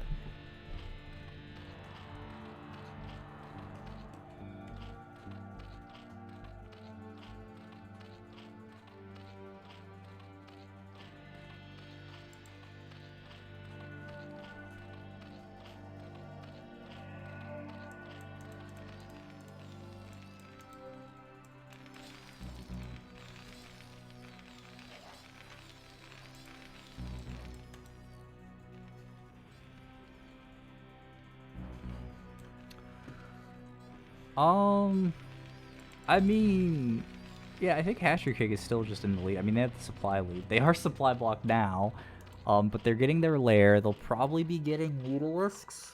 I mean, just because getting Mutals is what you do in this matchup. And I think, like, once you do that, like, I'm not sure what Zesky does from there, right? Oh, geez, that is a very fast starport. Third base coming down from HatcheryCake. I mean, HatcheryCake has been straight just droning up this entire time. And I mean, the supply block was really bad. But like they are building nothing but drones this entire time. You know, great micro, keeping, you know, their Zerglings alive, just getting some damage on the Marines. They just have to buy time for the Mutalisks to come out. Dot is saying some good APM going. Yeah, that's some tight APM. This guy, what, dude? Brood War pathing. Am I right, guy? Am I right, fellas? Got some Brood War pathing on this jabroni. I'm fucking... Wraiths. That's a choice. That's a interesting wait, what are the Wraiths for? Are Wraiths good against Mutalisks? Oh my god, dude, this Overlord is still gonna be alive. Are Wraiths good against Mutalisks? I mean, and HatcheryCake knows the Wraiths are coming. Wraiths can't be good against Scourge. They're slow as shit.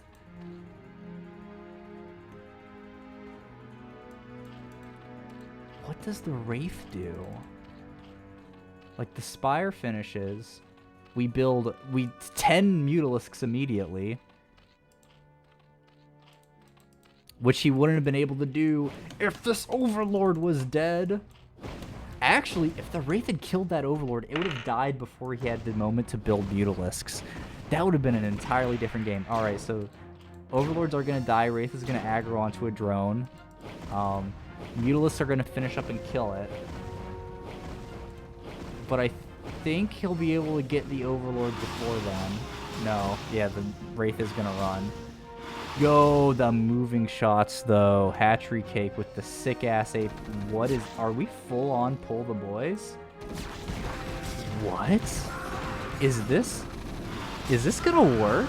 No, okay, the Wraith is down. The Sunken Colony is targeting Marines.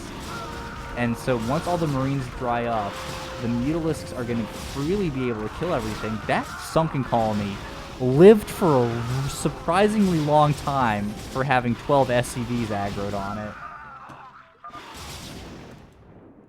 Dude, this Overlord. This was the MVP Overlord of the game.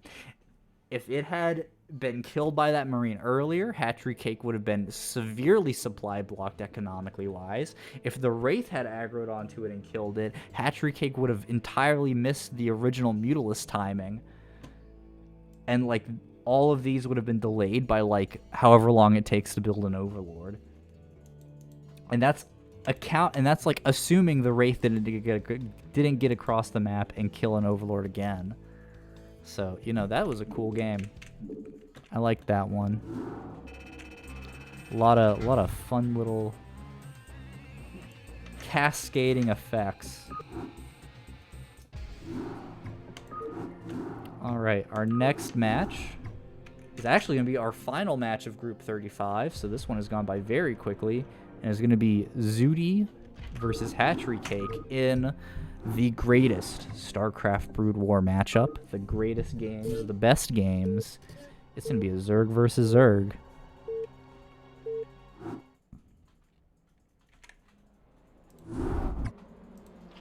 Let's hop right into it.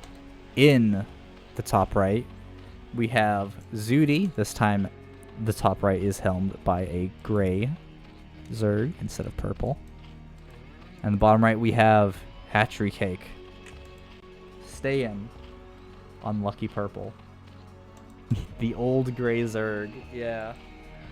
Undefeated on this matchup.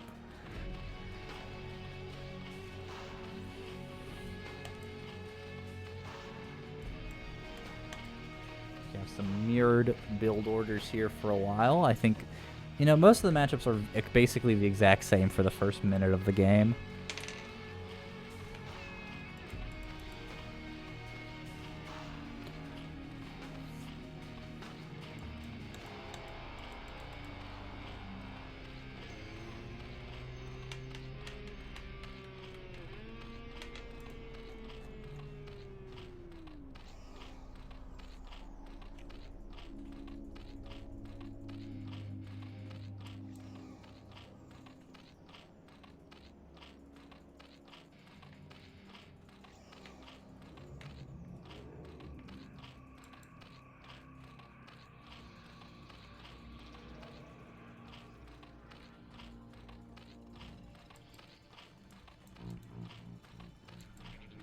Okay.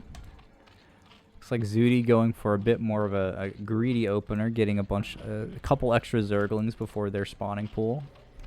And Extractor otherwise is exactly the same.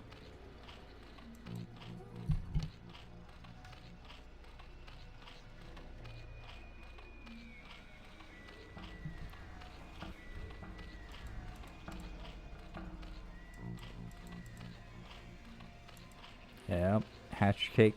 3 pairs of Zerglings immediately. Zootie getting an expansion. So this is 100% in HatcheryCake's favor here. Just because, like... So, if I am remembering correctly, Hatch first technically is better than, like, spawning pool first. Or, like, if you go hatch first and they go spawning pool first, you're technically ahead because you'll have 2 hatches worth of larvae to build Zerglings. But I think if you both go spawning pool first, but yours is, like, a 12 pool versus their 9 pool, they have the advantage because, they'll have the Zerglings out sooner. I might be wrong on that.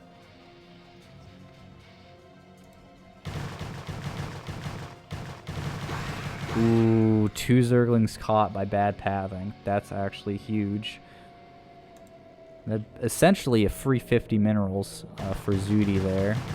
And now here comes probably the first big engagement. Gonna just get a bunch of more free damage on these Zerglings, which is huge. Now HatcheryCake is getting their lair up faster. So if they get their, as long as like Zootie stays in their own base, they will be able to sort of like get their spire up quickly. But as soon as Zootie like flies over and sees like, oh, they're already building their spire, I would not be surprised to just see, oh, make everything into a Zergling and a move across the map, right? Because they only have 1 hatchery, they can't be producing that much, and you can just rally everyone across. Yeah, and it looks like that is going to be the case. So we have the entire conga line of Zerglings heading down. 2 Zerglings actually shave off to go and, you know, attack the mineral line. Really great play there from HatcheryCake, but Zootie with the absolutely appropriate counter response of just shaving off a couple of their own Zerglings. Now HatcheryCake is going to be setting up their ramp here, and yeah, Zootie won't be able... Ooh, gosh, oh no, the micro... And Zootie was trying to retreat, but unfortunately a lot of their Zerglings got caught out in the open, and that is going to be a win for HatcheryCake in this fight. And now, all of a sudden, it just looks like the HatcheryCake is ahead 100%. They're going to have 3 Mutalisks right as the Spire finishes. Zootie is going to have to build an Evolution Chamber and some Spore Colonies, and they're just going to have to completely dedicate to the Zergling play and hope that they'll be able to win there. Now there is going to come out, and it does look like Zootie actually is going to get this fight, and they're going to get on top of the drones here. HatcheryCake is just going to have to defend. Unfortunately, they did not wait any longer. They morphed everything they had into Zerglings, so they only have enough larvae for 1 Mutalisk. And in fact, like, that is not going to be enough. Zootie is actually going to be taking out this Spire with 3 Zerglings, and the rest are going to be harassing the drones. And there's just not going to be enough here for HatcheryCake to be able to win, and Zootie is going to take the game insanely fast. Really great play there by them. Got really good engagements on those early engagements, and just sort of like had the perfect call to deal with what HatcheryCake was doing. And we not only took 5.5 minutes. What a great game. Love this matchup. All right. Now, we do have one final group for today, and that's going to be Group 45, the last group, numerically speaking, of preseason week 2. And we're looking forward to some of the best games here.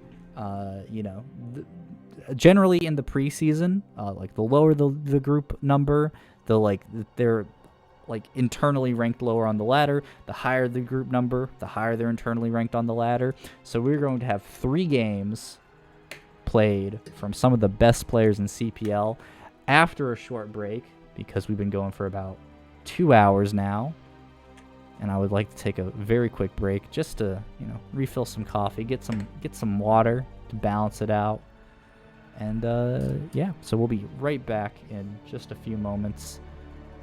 I don't have a timer or anything, it'll probably be like 10-15 minutes. Yeah. Whoa, that is, what the hell? When did I set this time? Let's put it at 12:40 EST. Let's call it there. All right, we'll be back shortly.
All right.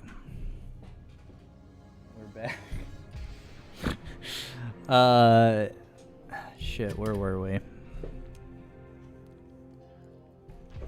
Should probably re-pull up my one thing. All right. About to head into Group 45. Okay, let me actually put... We're back.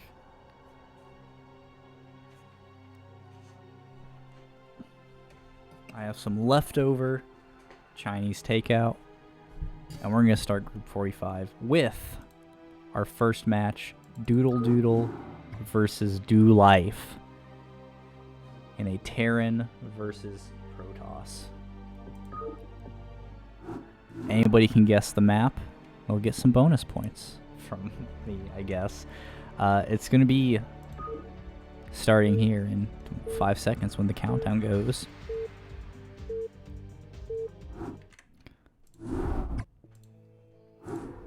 All right, in the top right corner of, you guessed it, Dada, on not you actually. In the reverse world where you actually did guess it, it is Eclipse. And in the top right, we have doLife with the Olive Terran versus their opponent. In the bottom right, the red Protoss, DoodleDoodle is Doodle.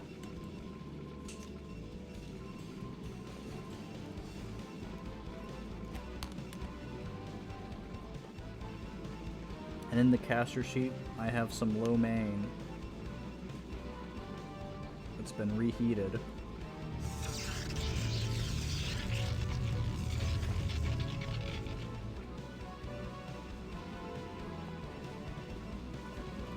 These are the two most hardcore players of CPL. Really? Shit, I should have been eating lo mein in the last group. No. I'm really looking forward to it.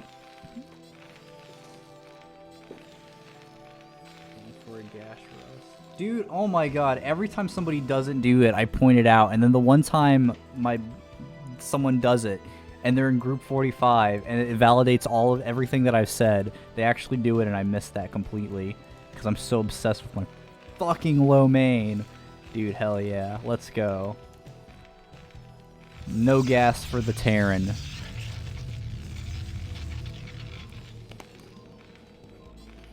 Let's go.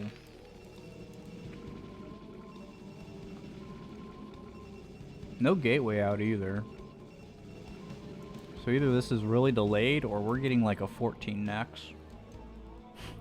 Let's go. Yo, this is kind of sick. He's kind of schmoovin' on him. Dude, imagine, dude, why did Terran even play this game? That's crazy. And the funny thing is, right, like, this scout feels like this is a normally timed scout. So, like, unless they, like, immediately send, like, SUVs over to start building a bunker, there's just no way you can punish this, right? Because, like, as soon as, like, the first zealot gets made, you can't do anything anymore. The best you can do is just try to, you know, expand as fast as possible to counter it. And play catch up.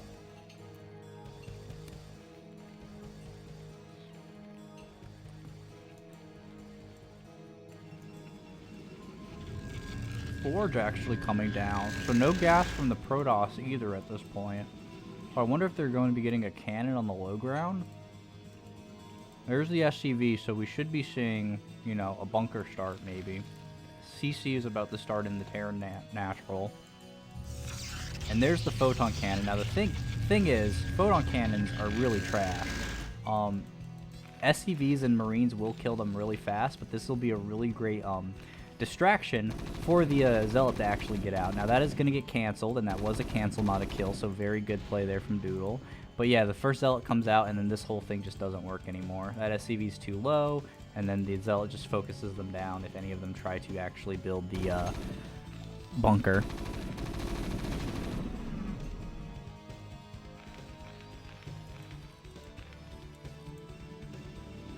I was saying it truly is funny to see this exact meta change, like PvZ. Yeah, I mean it's the thing where it's like you expand as fast as possible, and then the Terran just has to try to punish it, or like you expand as fast as possible, and then it's like, oh, I have to build the thing to defend my base. So this is actually super cool. Oh, Zealot gets the free Marine kill because these are fucking man lots. Yeah, this is going to be crazy. Now, with a lot of SCVs out, this is going to be a lot scarier.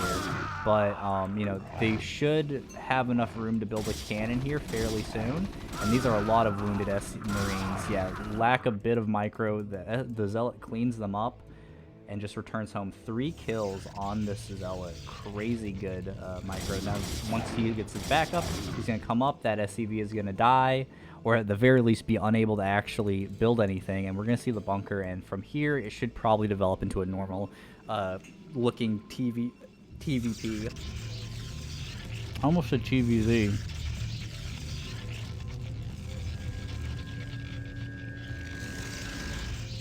Such an interesting, I wonder if this is, like, doable. Well, this has to be doable on 4-player maps, right? Actually, you know, maybe it's not, because maybe it's, like, so dependent on getting the gas steal.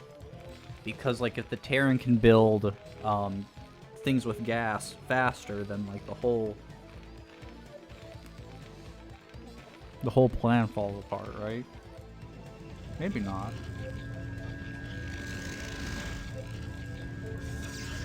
I'm super interested in seeing this played out on like a 4-player map or like on Polypoid or something, because right now this looks really strong on this map specifically. Because like Terran can't go, okay, I'll just rush siege tanks and kill you.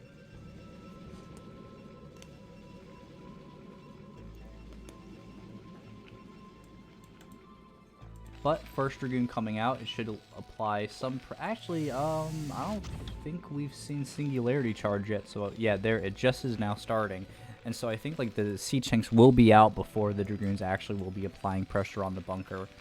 We're in like this really weird timing position where everything looks like a normal PvT. But everything is just like slightly slower on the Protoss' end, but they suddenly have 42 probes and are getting their 3rd base. And have a cannon for some reason. Doodle is saying it's literally what I did week 1 though, you don't need a gas to do this. Okay, sick. That's super cool.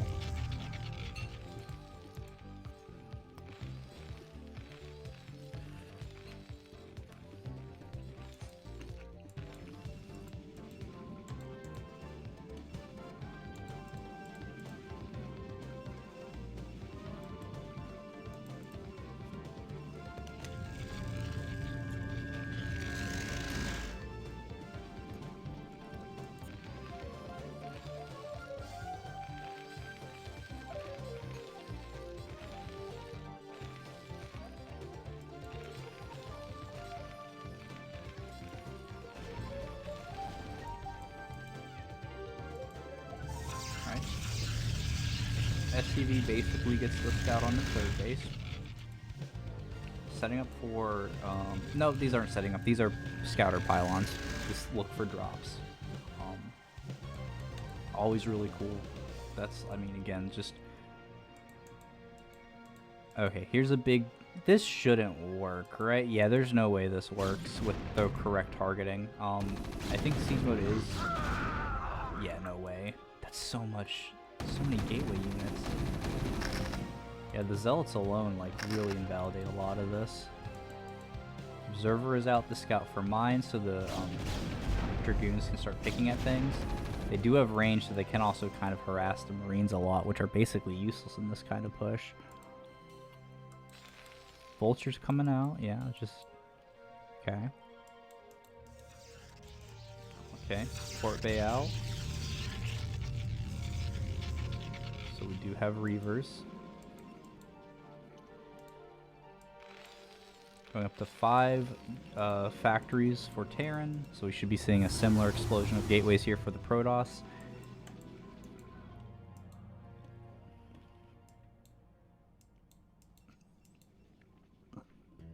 Now with the 4 zealots loaded up, it's basically just waiting around for the tanks to... Oh no, doLife is going to back off completely. That'll let Doodle completely clear the mines in the middle here. Vultures are going to come around for a flank, but we do have... Oh, we have stuff around, like the photon cannon here. This is a really cool wall. Yeah, the photon cannons in the natural and the third with the dragoons out as well is just great positioning. Should prevent these vultures from getting really any value. Unless they do. Reaver gets in position. Well, Reaver wasn't what was blocking him. But they will get into the natural, start picking off a couple of probes, but ultimately they're going to be smashed between a bunch of dragoons, and photon cannons get taken out very easily. And Doodle is now in a very authoritative position in this game with dragoons and, you know, secret zealots. What the fuck?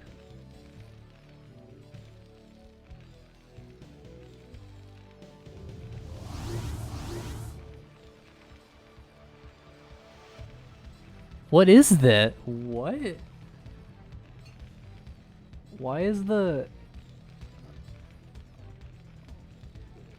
UI shaking?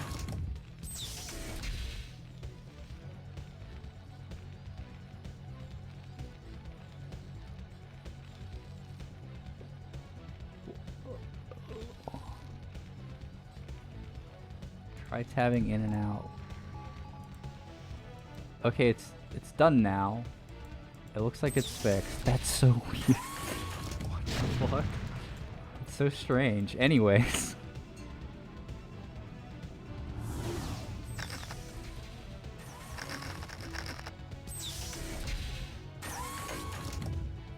Just curious what caused that. Anyways, doLife now has the army, pushes Doodle back. Doodle doesn't want to commit to an engagement, but they now have their Reaver in their shuttle.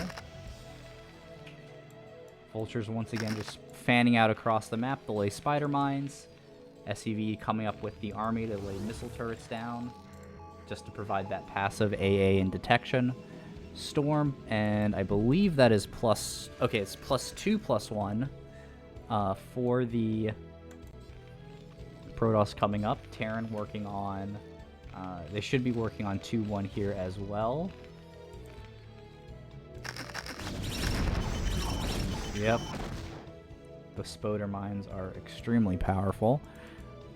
Extra photon cannons being laid at the 4th now, and Protoss is in a very nice position because until this command center lands, Protoss will be up 2 bases, which is where they want to be.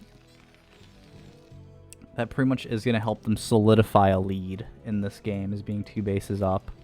Although, you know, once this gets established, it will be back to being a relatively even game. Until the 5th base gets placed, maybe.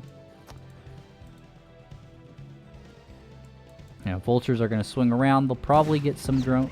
Oh, well. They'll probably get some drone kill or probe kills here. But, you know, again, 3 photon cannons are going to mostly just take them out. Actually, that was a lot of probe kills. Jesus, vultures are a good unit.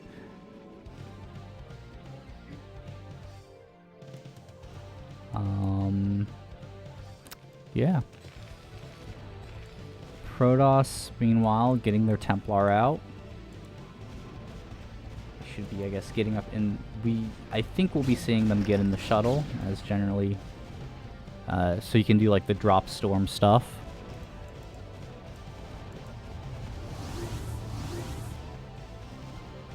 Yeah, this has been... I think it's super cool to see this. At least, personally, I think this is... you know, I like seeing weird... Not weird styles, but, like... The most common meta is, like, oh, you can't fight... you know, late game Terran without carriers or arbiters, and then like this style of doing like a lot of shuttles with storms and like just dropping everywhere has become more popular, and I think that's neat. I just like seeing, you know, things that aren't like, oh, this is how you play the game, you know.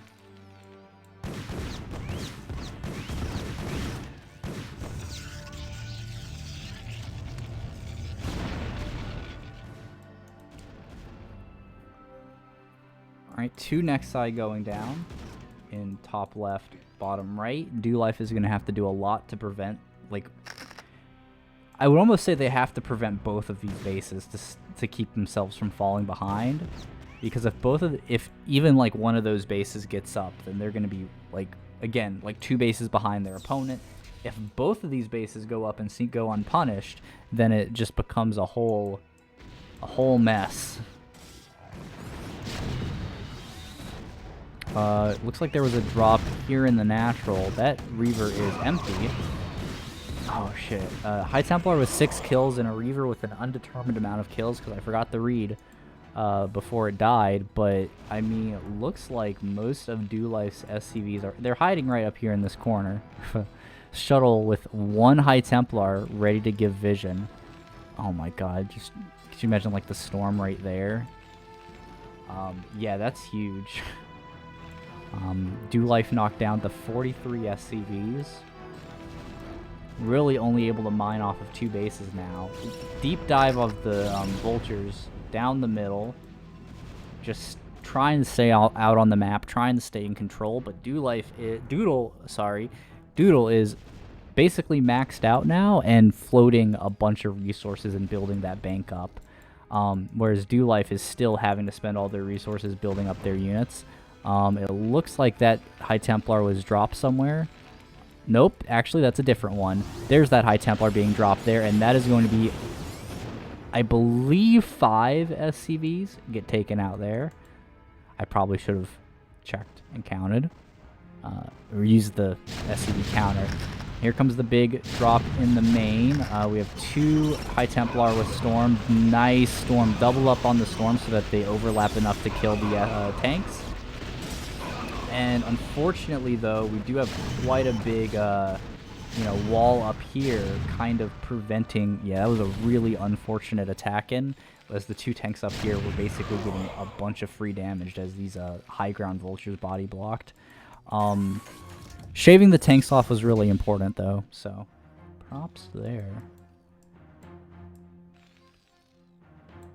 And again, like, it's the type of thing where I think Doodle could, like, literally just take 5 fights like that back to back and feel okay just because of their economic advantage. Like, I mean, just look how many gateways they have, right? They are finally getting up to the fleet beacon, so we will be seeing carriers transitioned into here, which is a great, honestly, you could just build, like, 5 Stargates and just be like, oh, I lost this fight, repopulate with carriers, and now you'll just win. But, you do need to still be careful, though, because if the Terran gets enough momentum and starts pushing across the map, and you are caught, like, unawares, oh, yeah, High Templar being shredded right as soon as the tanks, or right as soon as they're dropped, so no storms. That is, yeah, that's really bad. Waste of a High Templar, basically. But we are seeing the Zealots repopulate. The Dragoon count is getting dangerously low. And we are really just seeing only Zealots and High Templar being made. But again, we still have that massive bank. Terran has taken the supply lead, which generally is like the sign that, like, that's not great for our Protoss player.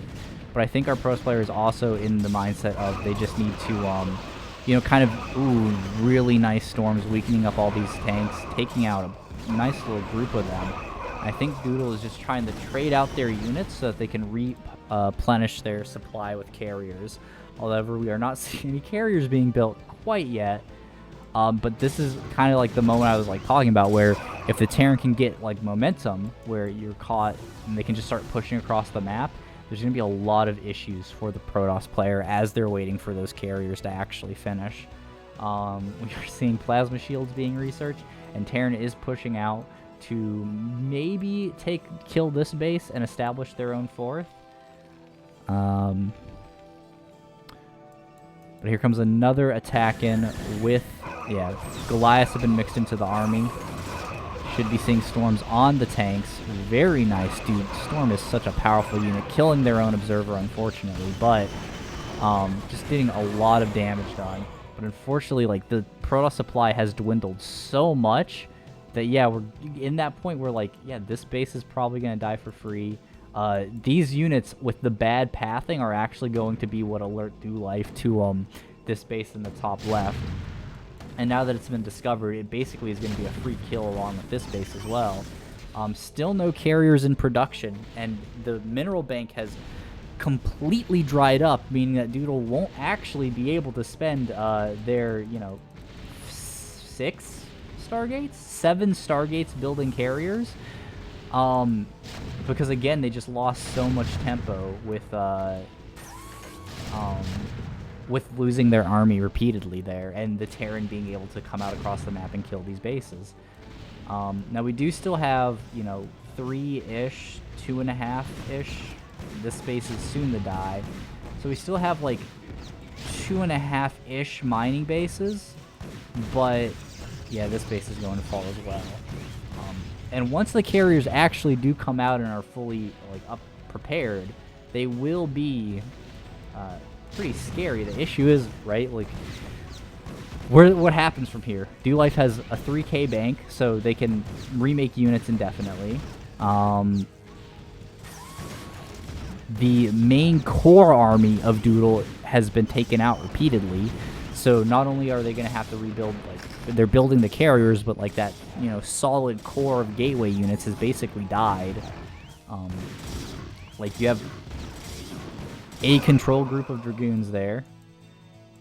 You have 5 carriers in production.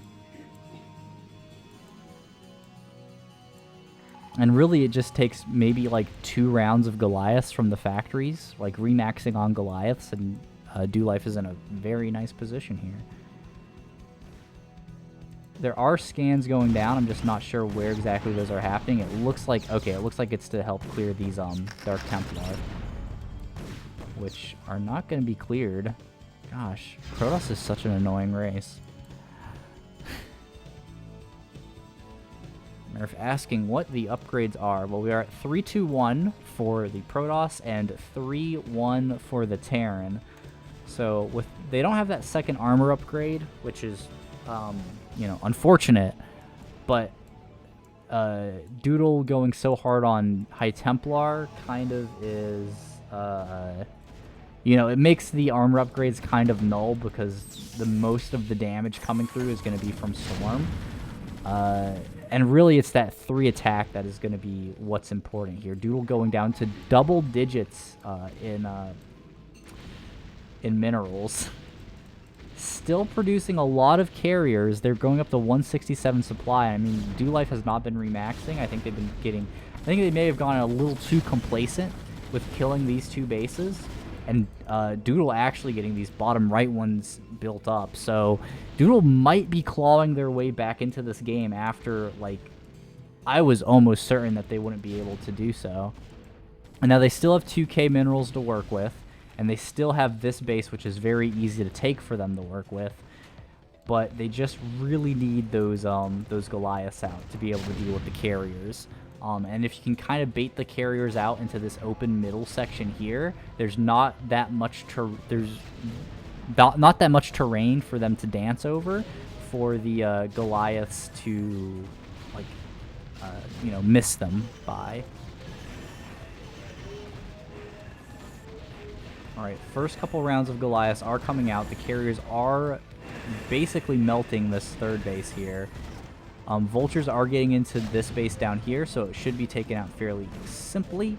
This base will be next. You could probably siege tanks there and hit it from there. But the carriers are going to melt through that command center, and the first round of Goliaths are going to come out, and it looks like they will pick off barely. They will miss picking off that 1 carrier. That's actually huge.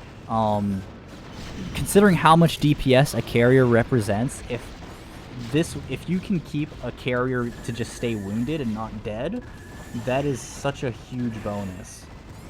Because it's not like, you know, other air unit. Like, it's almost like the Mutalisk principle, but like on crack, where, you know, you can have a bunch of wounded Mutalisks that aren't dead, and they're still consistently doing their damage.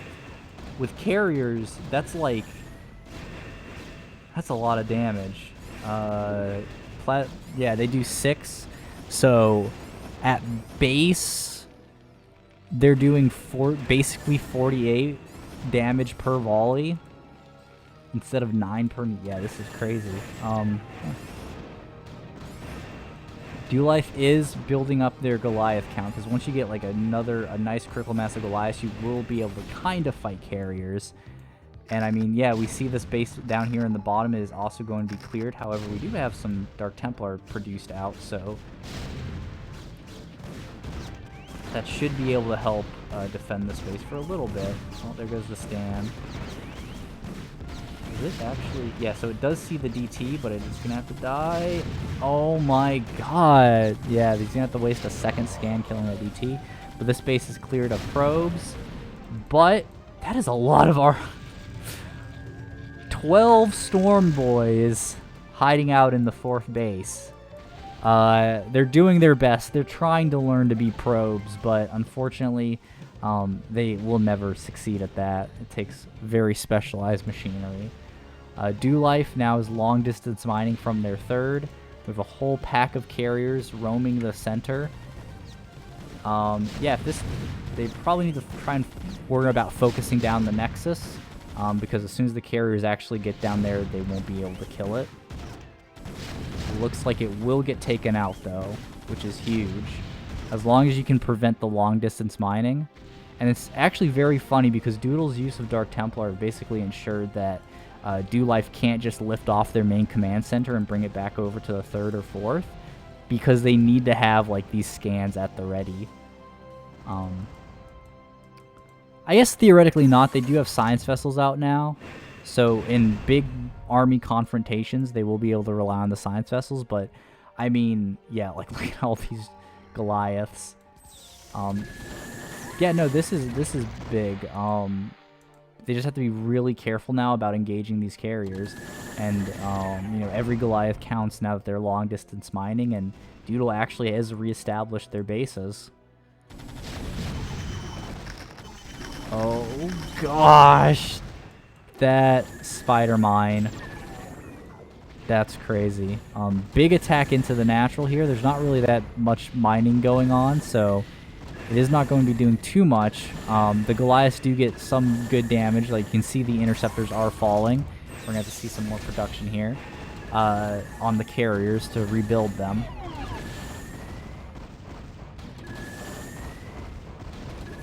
Yeah, see the Protoss interceptor production has increased. A storm is going down on the Goliaths. That's pretty good, actually. That's really weakening them up. It does also splash onto the interceptors, but they're so fast that they take very few ticks of damage. And with that, I think the game is officially in Doodle's corner. Like, I don't think there's a way DoLife can get out of this. Like, they're going to clear these missile turrets, the bunker, the last few remaining Goliaths, and then they're on top of the production. And DoLife just really doesn't have the resources to be able to keep this up. Yeah.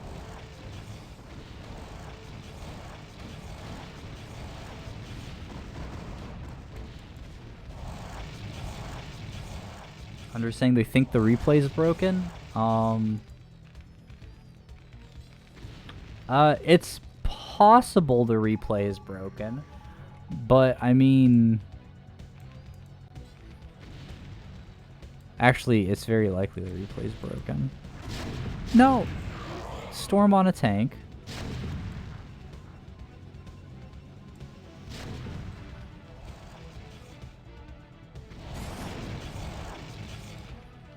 Yeah, I don't think the replay is broken. I think the command center was just lifted up and moved over there, and then just was never told to land.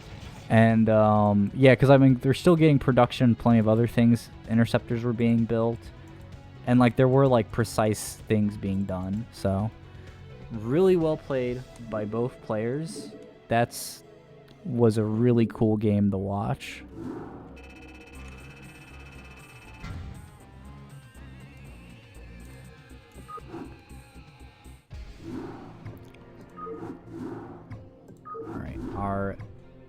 Wow, that was our first game of the group, too. That's crazy. Our next match is going to be another PVT. The champion Doodle is going to be playing against the other Terran in the group, Pandor. And we'll see how that game goes for them.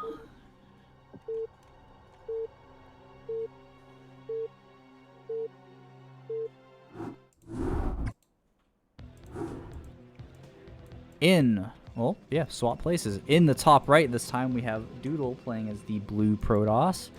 In the bottom left we have Pandor playing as the olive Terran.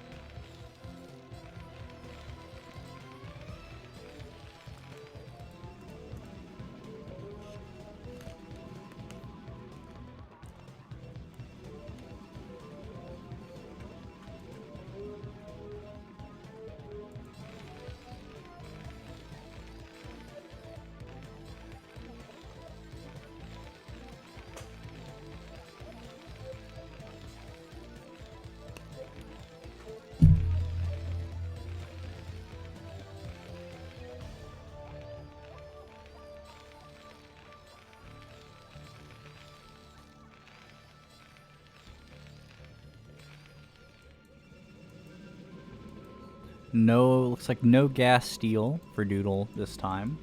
Just builds the pylon and gets back to mining.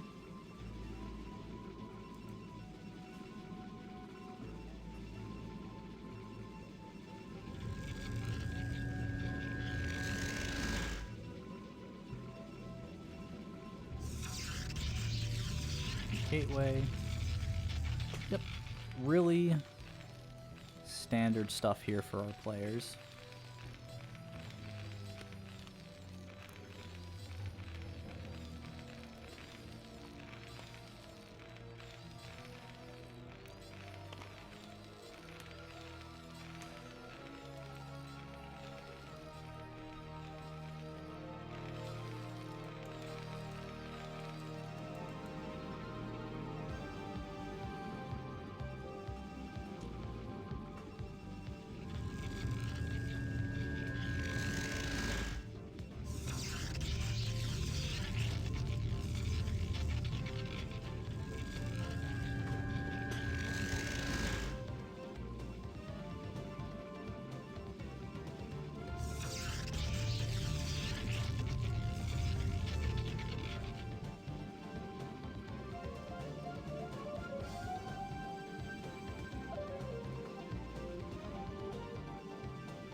Well, yeah, this looks pretty standard. Oh, that seems to be a fast Citadel.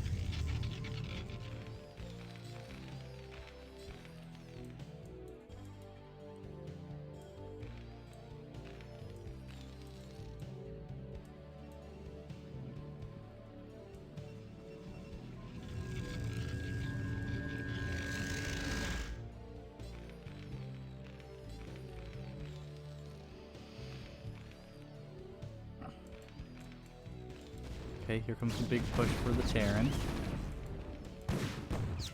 Dragoon should be able to mostly deal with this, I think. Although without range, that gets a lot tricky.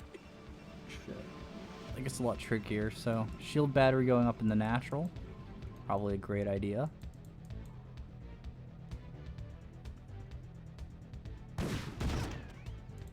Yeah, the Dragoons, all they can do is really just dance back until range is done. Now, Citadel is finished, but it looks like we are going to have to... Yeah, the Robo is coming out for the... this could be a drop, actually, for Dark Templar. I mean, like, no matter what it is going to be a, like, DT rush type thing. Great targeting on the Spider Mine there. Oh. Oh, shit. The Spider Mine defusal. Such a cool little move there. Alright, Robo finishing up. Archives finishing up, so we should be seeing Dark Templar in production fairly soon.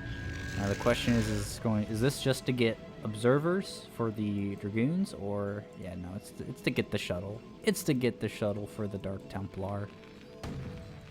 To start, doing Dark Templar things. Now we do have, missile turrets going up in the base. Yeah, right there.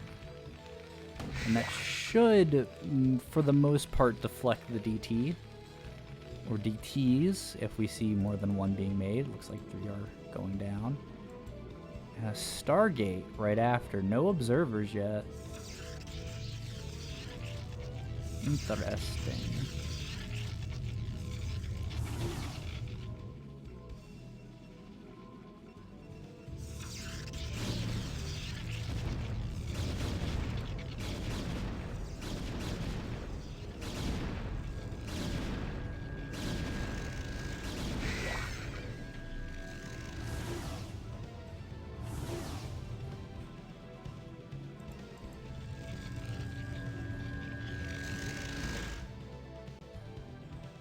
Ooh. Threading the needle, but Pandor does see the shuttle coming in. Yeah, that's unfortunate because now they 100% know what's coming. Even though they already have the missile turrets up, and this is a really nice spread of them. So, oh, nice Spider Mine put there. That's gonna... Yeah, that plus the tank should be enough to get rid of the DTs. That's a very fast Arbiter Tribunal. Off of 4 Dragoons.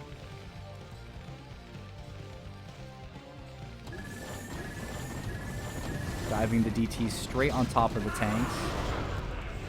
They do get 1 tank. They do get 2 tanks. 2 tanks and a Marine. Yeah, that's fine, I guess. Shuttle and 3 DTs. That's actually... killing tanks is so important. I think trading a couple generic gateway units for tanks is probably worth it. And now we have the Arbiter coming out. So I wonder if this is just going to be like a really fast like recall, or like if it's a fast recall timing. That has a lot of minerals being floated. We should be seeing a 3rd base come down here, I guess, relatively soon. But jeez.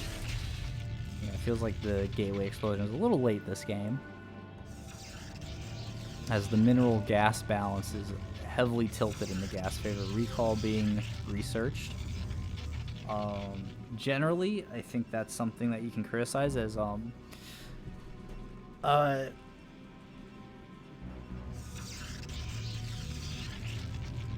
recall and stasis both research relatively quickly. However, if you've started an Arbiter and then you go to start recall, the Arbiter will like spawn and still be charging up energy by the time like the recall has finished, and then like it'll still be like researching stasis by the time the Arbiter has stasis energy. So you generally, like, even if like you aren't planning to use stasis, you want to research it first in case you do need to use it, so that like it's a tactic available to you.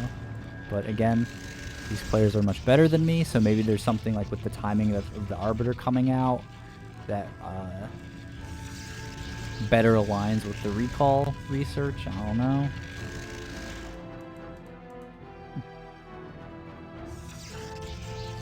But yeah, looks like pretty solid. Yeah, Doodle actually skipping their third and going straight to their fourth base to try and keep that advantage on the Terran, because they know if they stay like on base parity with the Terran, then that is just you know, that's an advantage for Terran.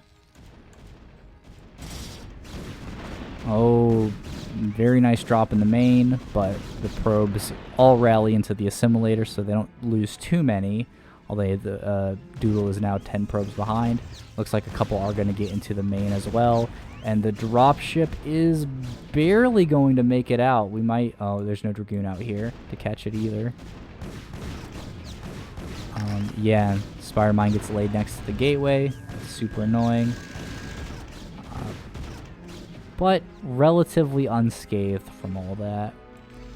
Third base does finally land at, or I'm sorry, builds a comsat station at the third there.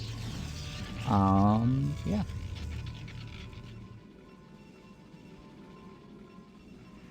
Stasis on the way.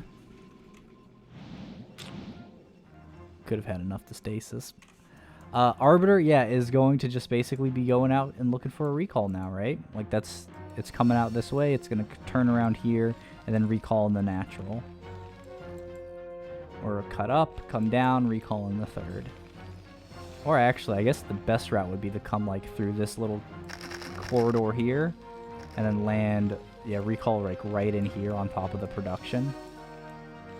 Oh, that's mean too, because there's no buildable terrain for the turrets. But no, we're gonna be in position for the natural recall.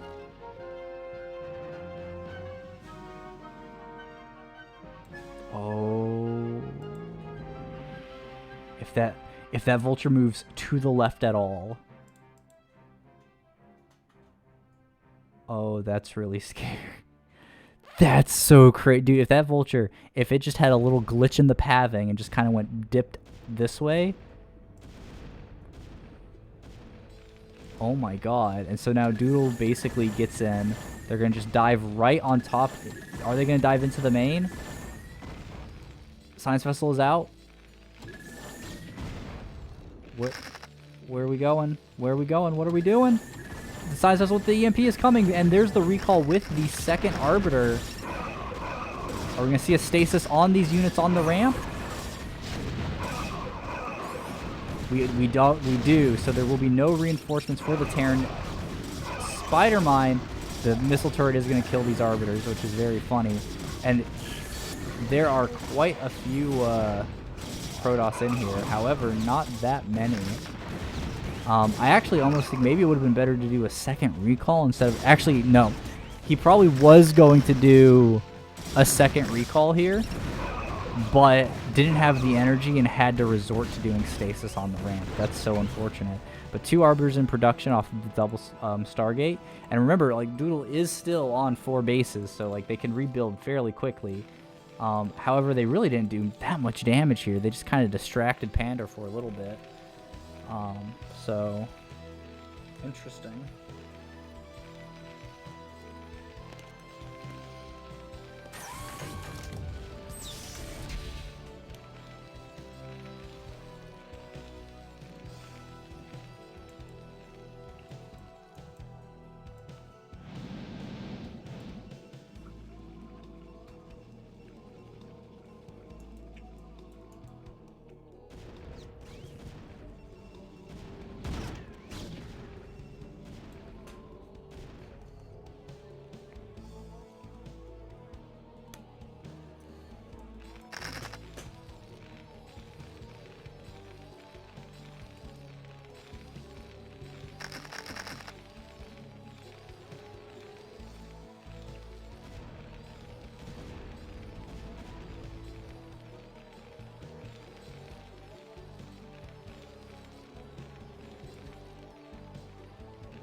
looks like Pandor's preparing. Yeah, they're preparing to take their own 4th base. Doodle, meanwhile, expanding to top left, bottom right once again.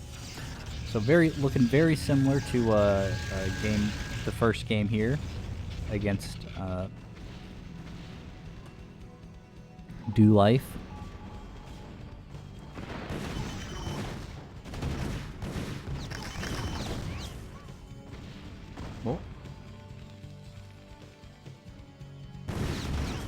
What got recalled?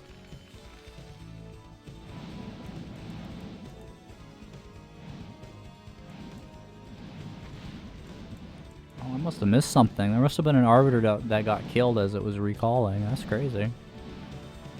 Hmm.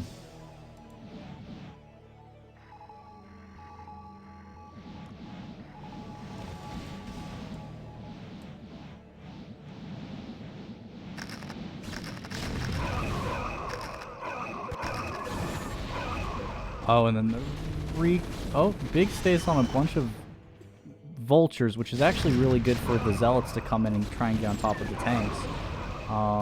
The rest of the armies, other arbiters are a bit far back. But yeah, no, really great D-matrixes on these tanks, though. And also, very sick storms. Love to see them, but it looks like that was basically the entire Protoss army just got wiped out. They did not trade that much with the Terran.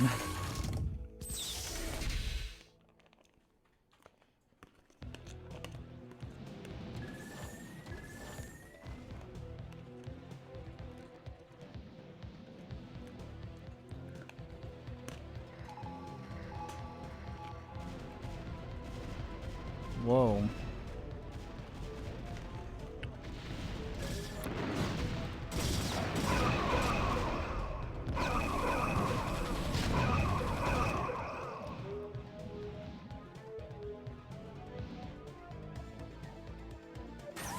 If any of you guys want to become famous.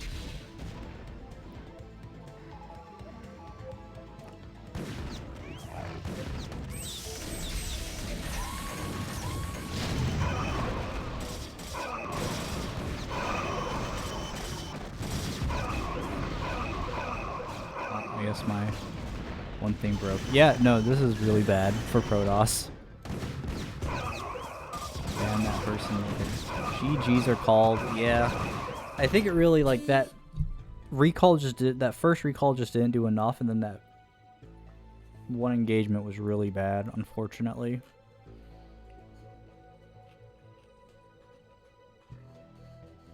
Especially since that recall essentially lost 2 arbiters for no damage. Yeah, it's unfortunate. And meanwhile, first time chatter, Macalodon, cool.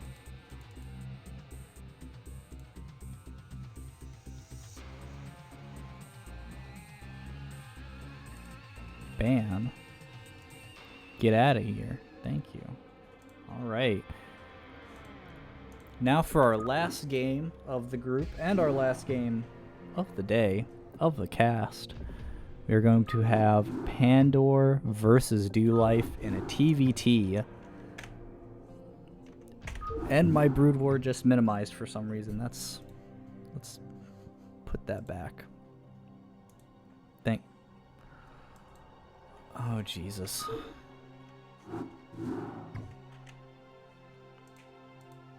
Can you...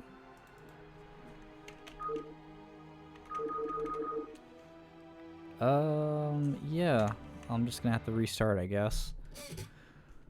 Oh, that's annoying.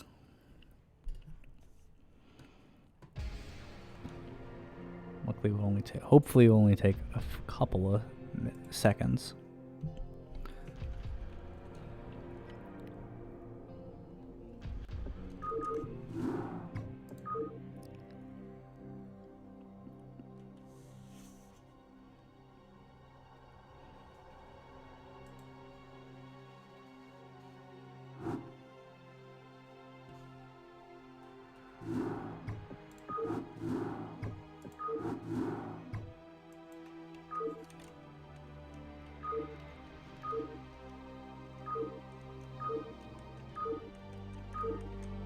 All right, Pandor versus DoLife, our Terran v Terran ultimate final game of the day, starting right now.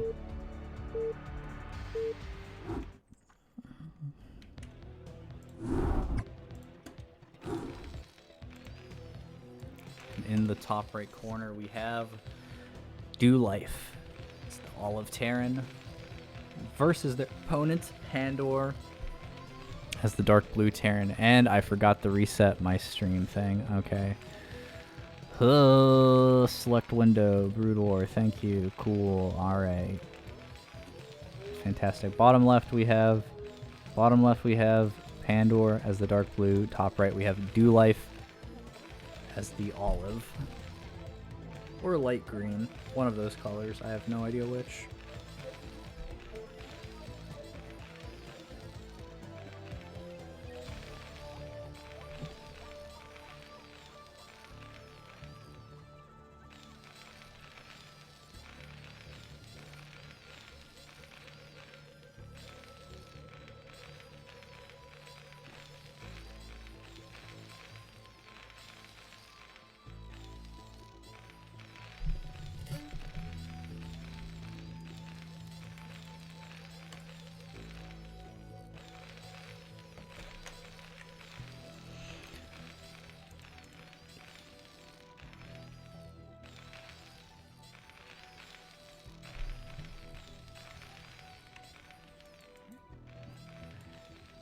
CV's just making sure there's no hidden proxies.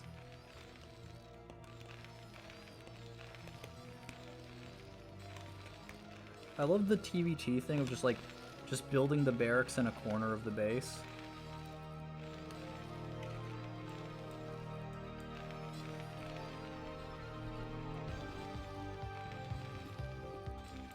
Because the actual positioning of the barracks doesn't really matter in this matchup. So you just build it like in whatever random corner you can. To like maximize the space you have for like factories and stuff in your central areas.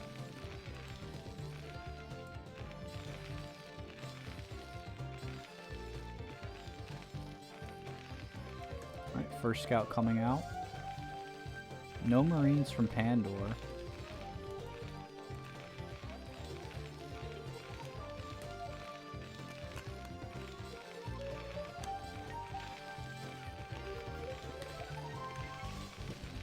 I say that they start building one. And nerfing this thing, Raxar scouting unit in the TVT, yeah.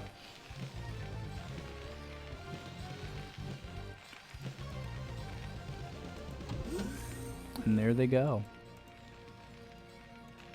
Oh, DoLife actually getting multiple Marines. Interesting.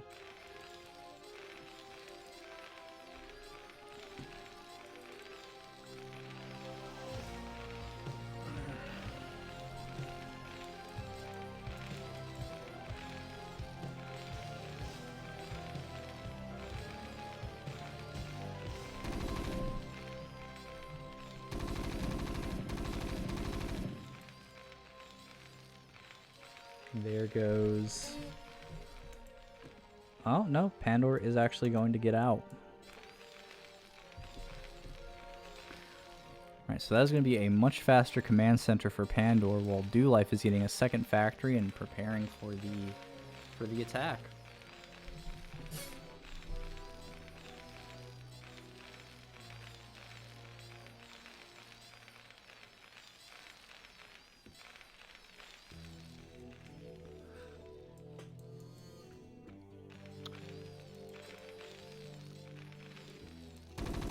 So Pandor was able to... Oh, and they're even going to get their SCV back up in there to scout. That's really good. They're going to see the 2 factory and basically end the no command center. I know they're going to have to adopt a more defensive stance. But...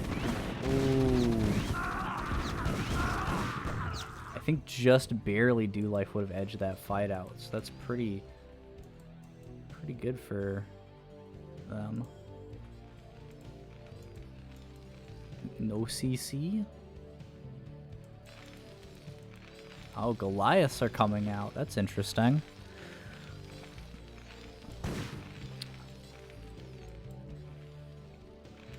I guess if your opponent is going mostly like vultures, you would be going Goliaths, right? So is this machine shop getting siege, or is it going to be for like vulture speed and spider mines? CC is finally coming down, Goliaths are coming out, and the barracks are going to see it, so we could be seeing it. Siege tank coming out, so we might see siege mode starting, but we're going to see actually spider mines first. Still very normal, very regular TVT stuff. DoLife's barracks is going to float over here to spot this one. Maybe force Pander to rebuild their barracks back at home.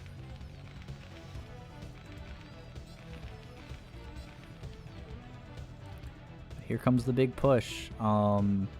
No comsat station, so no detection for these spider mines. It's so interesting. Why would you retreat? The Goliaths are so good. Yeah, so here comes the big attack. Yeah, and so that's 3 less spider mines that Pandor will have later. Really nice moving shots on the vultures. Yeah, that's such good micro.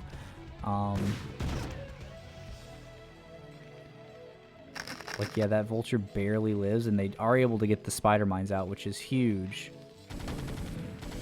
And the tank is out as well, so the potential for this push from doLife to be game ending is probably gone. However, it can still transition into like a contain using like siege tanks and siege mode to just keep Pandor in their base. Yeah, I just don't think that like doLife is going to be able to end the game off of this initial attack here anymore. In fact, it looks like Pandor is going to be pushing out. Kind of like the rock, paper, scissors of Ooh. A really great focus firing on the oh my god, the SCV. Unfortunately, they glitched on the spider mine, which caused the spider mine to not burrow as fast as it needed to. Oh well, I guess that was more of the siege splash damage than anything. Right, yeah, really great inching forward here. Firing down the lurker egg. It'd be so funny if a Goliath walked up and they killed a tank or two while, like, they killed the tank while it was attacking the egg. Yeah, that's not good. So the bunker's gonna fall now.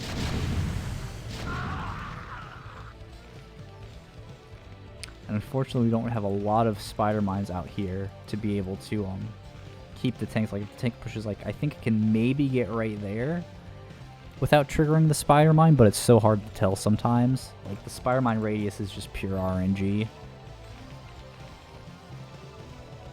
It does what it wants to do.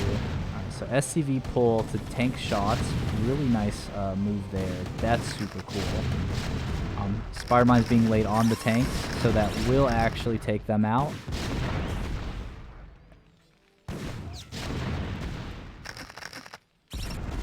Yeah, really great play, clean play there from Pandor. doLife floating a lot of resources. Yeah.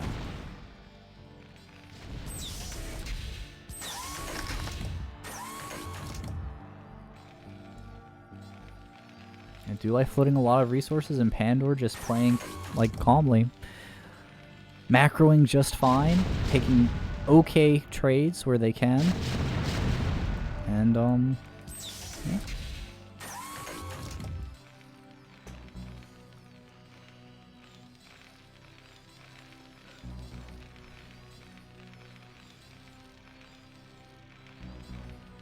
doLife finally getting vulture speed and mines.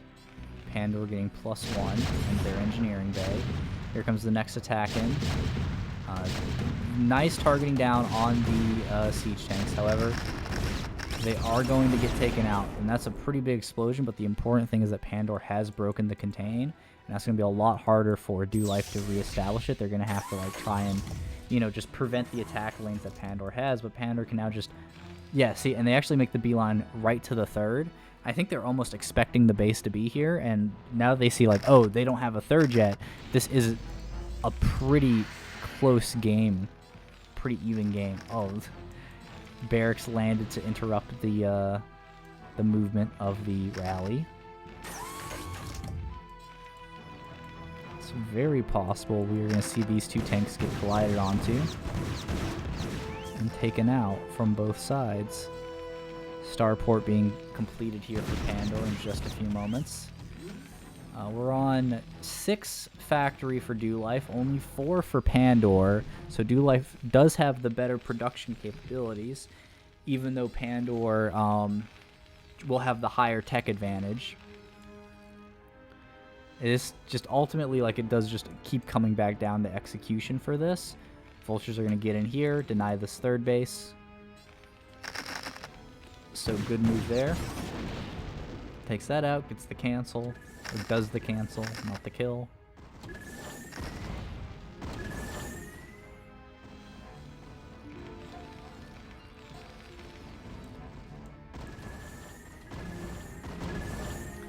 Comset stations coming down for Pandor. Already done for DoLife. This barrack should fall momentarily. And DoLife will just have to rebuild it in like a corner or something.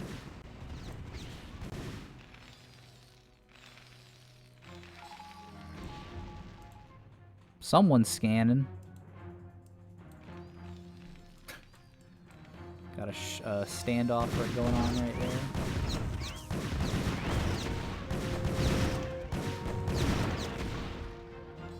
+1 about to be done for Pandor, and it is basically finishing up for DoLife. Or it started for DoLife, not close to finishing up.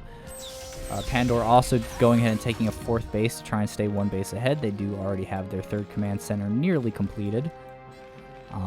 Yeah, economically, Pandor is looking to be in a great position. As you can just like look at the mini map, and they're basically all over the place. So again, like Pandor playing really well here, keeping their map control up.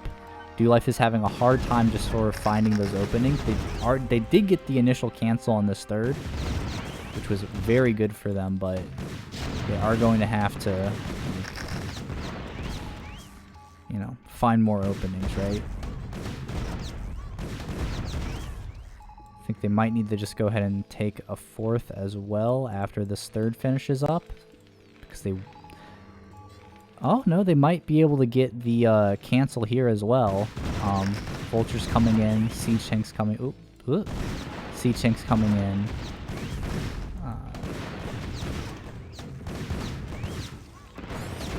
Yeah, Pandor just probably won't be able to reinforce this fast enough. Yeah, so that is going to get canceled there. So yeah, DoLife playing really well here. Pandor's been mostly trying to reinforce this middle and just, you know, worrying about like harassment and staying on the map. And it looks like DoLife is completely fine with that. Now they have their 3rd base up. Pandor is still waiting to be able to land theirs. And yeah.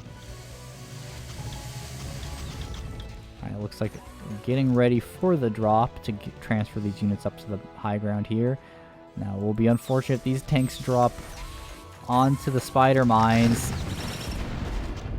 Okay, sacking 1 Goliath for clearing this entire base is alright. Dropping them on top of the tanks here. Unfortunately, not quite what I think they were looking for in terms of what they wanted this drop to do, as it looks like they lost every unit in those dropships. And DoLife is looking better and better with each passing moment.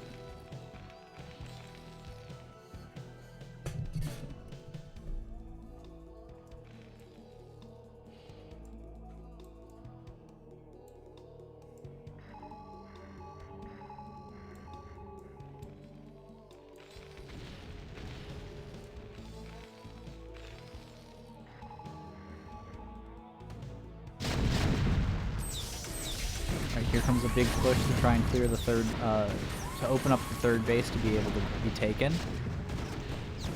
DoLife, though, really staying on top of it. I mean, yeah, here comes the spider mines.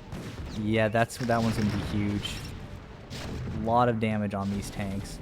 Looks like a push also is kind of coming down the middle, but I don't think it was really focused on. That final tank is going to fall, and doLife is going to maintain their position near the third.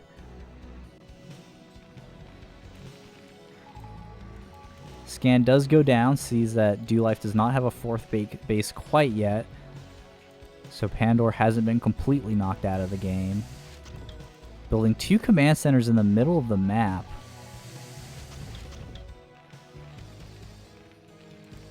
So this is throwing, I think.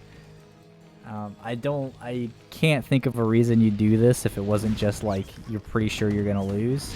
Although this base, these 2 tanks are about to fall. But here comes another push down the center.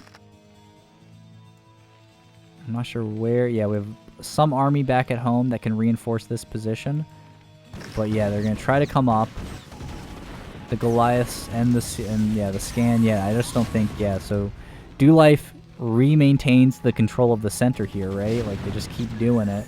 And now this command center is going to be sitting under Goliath fire, so it is going to have to retreat.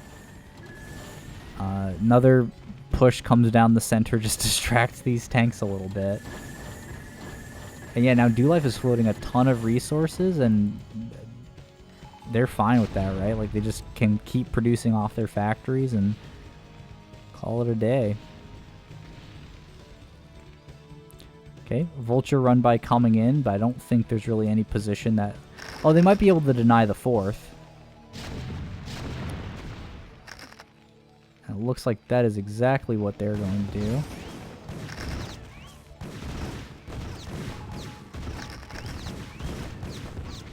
Okay, cancels there.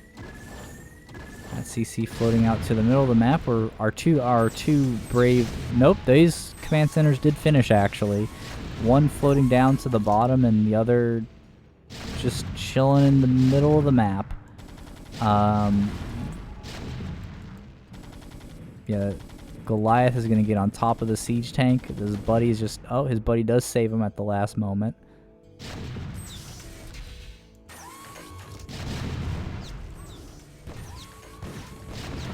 Oh, here comes a line of SCVs. They're going to get on top of the siege tank. Alright, so they are going to clear that, but then here comes doLife's next round of units, right? So it just keeps repeatedly, like, Pandor is clearing this and opening the third base up, but every single time, doLife just has another pack of units ready to retake the position. And he keeps coming around this way, and so, like, all these spider mines that are in the middle of the map basically aren't really providing any value.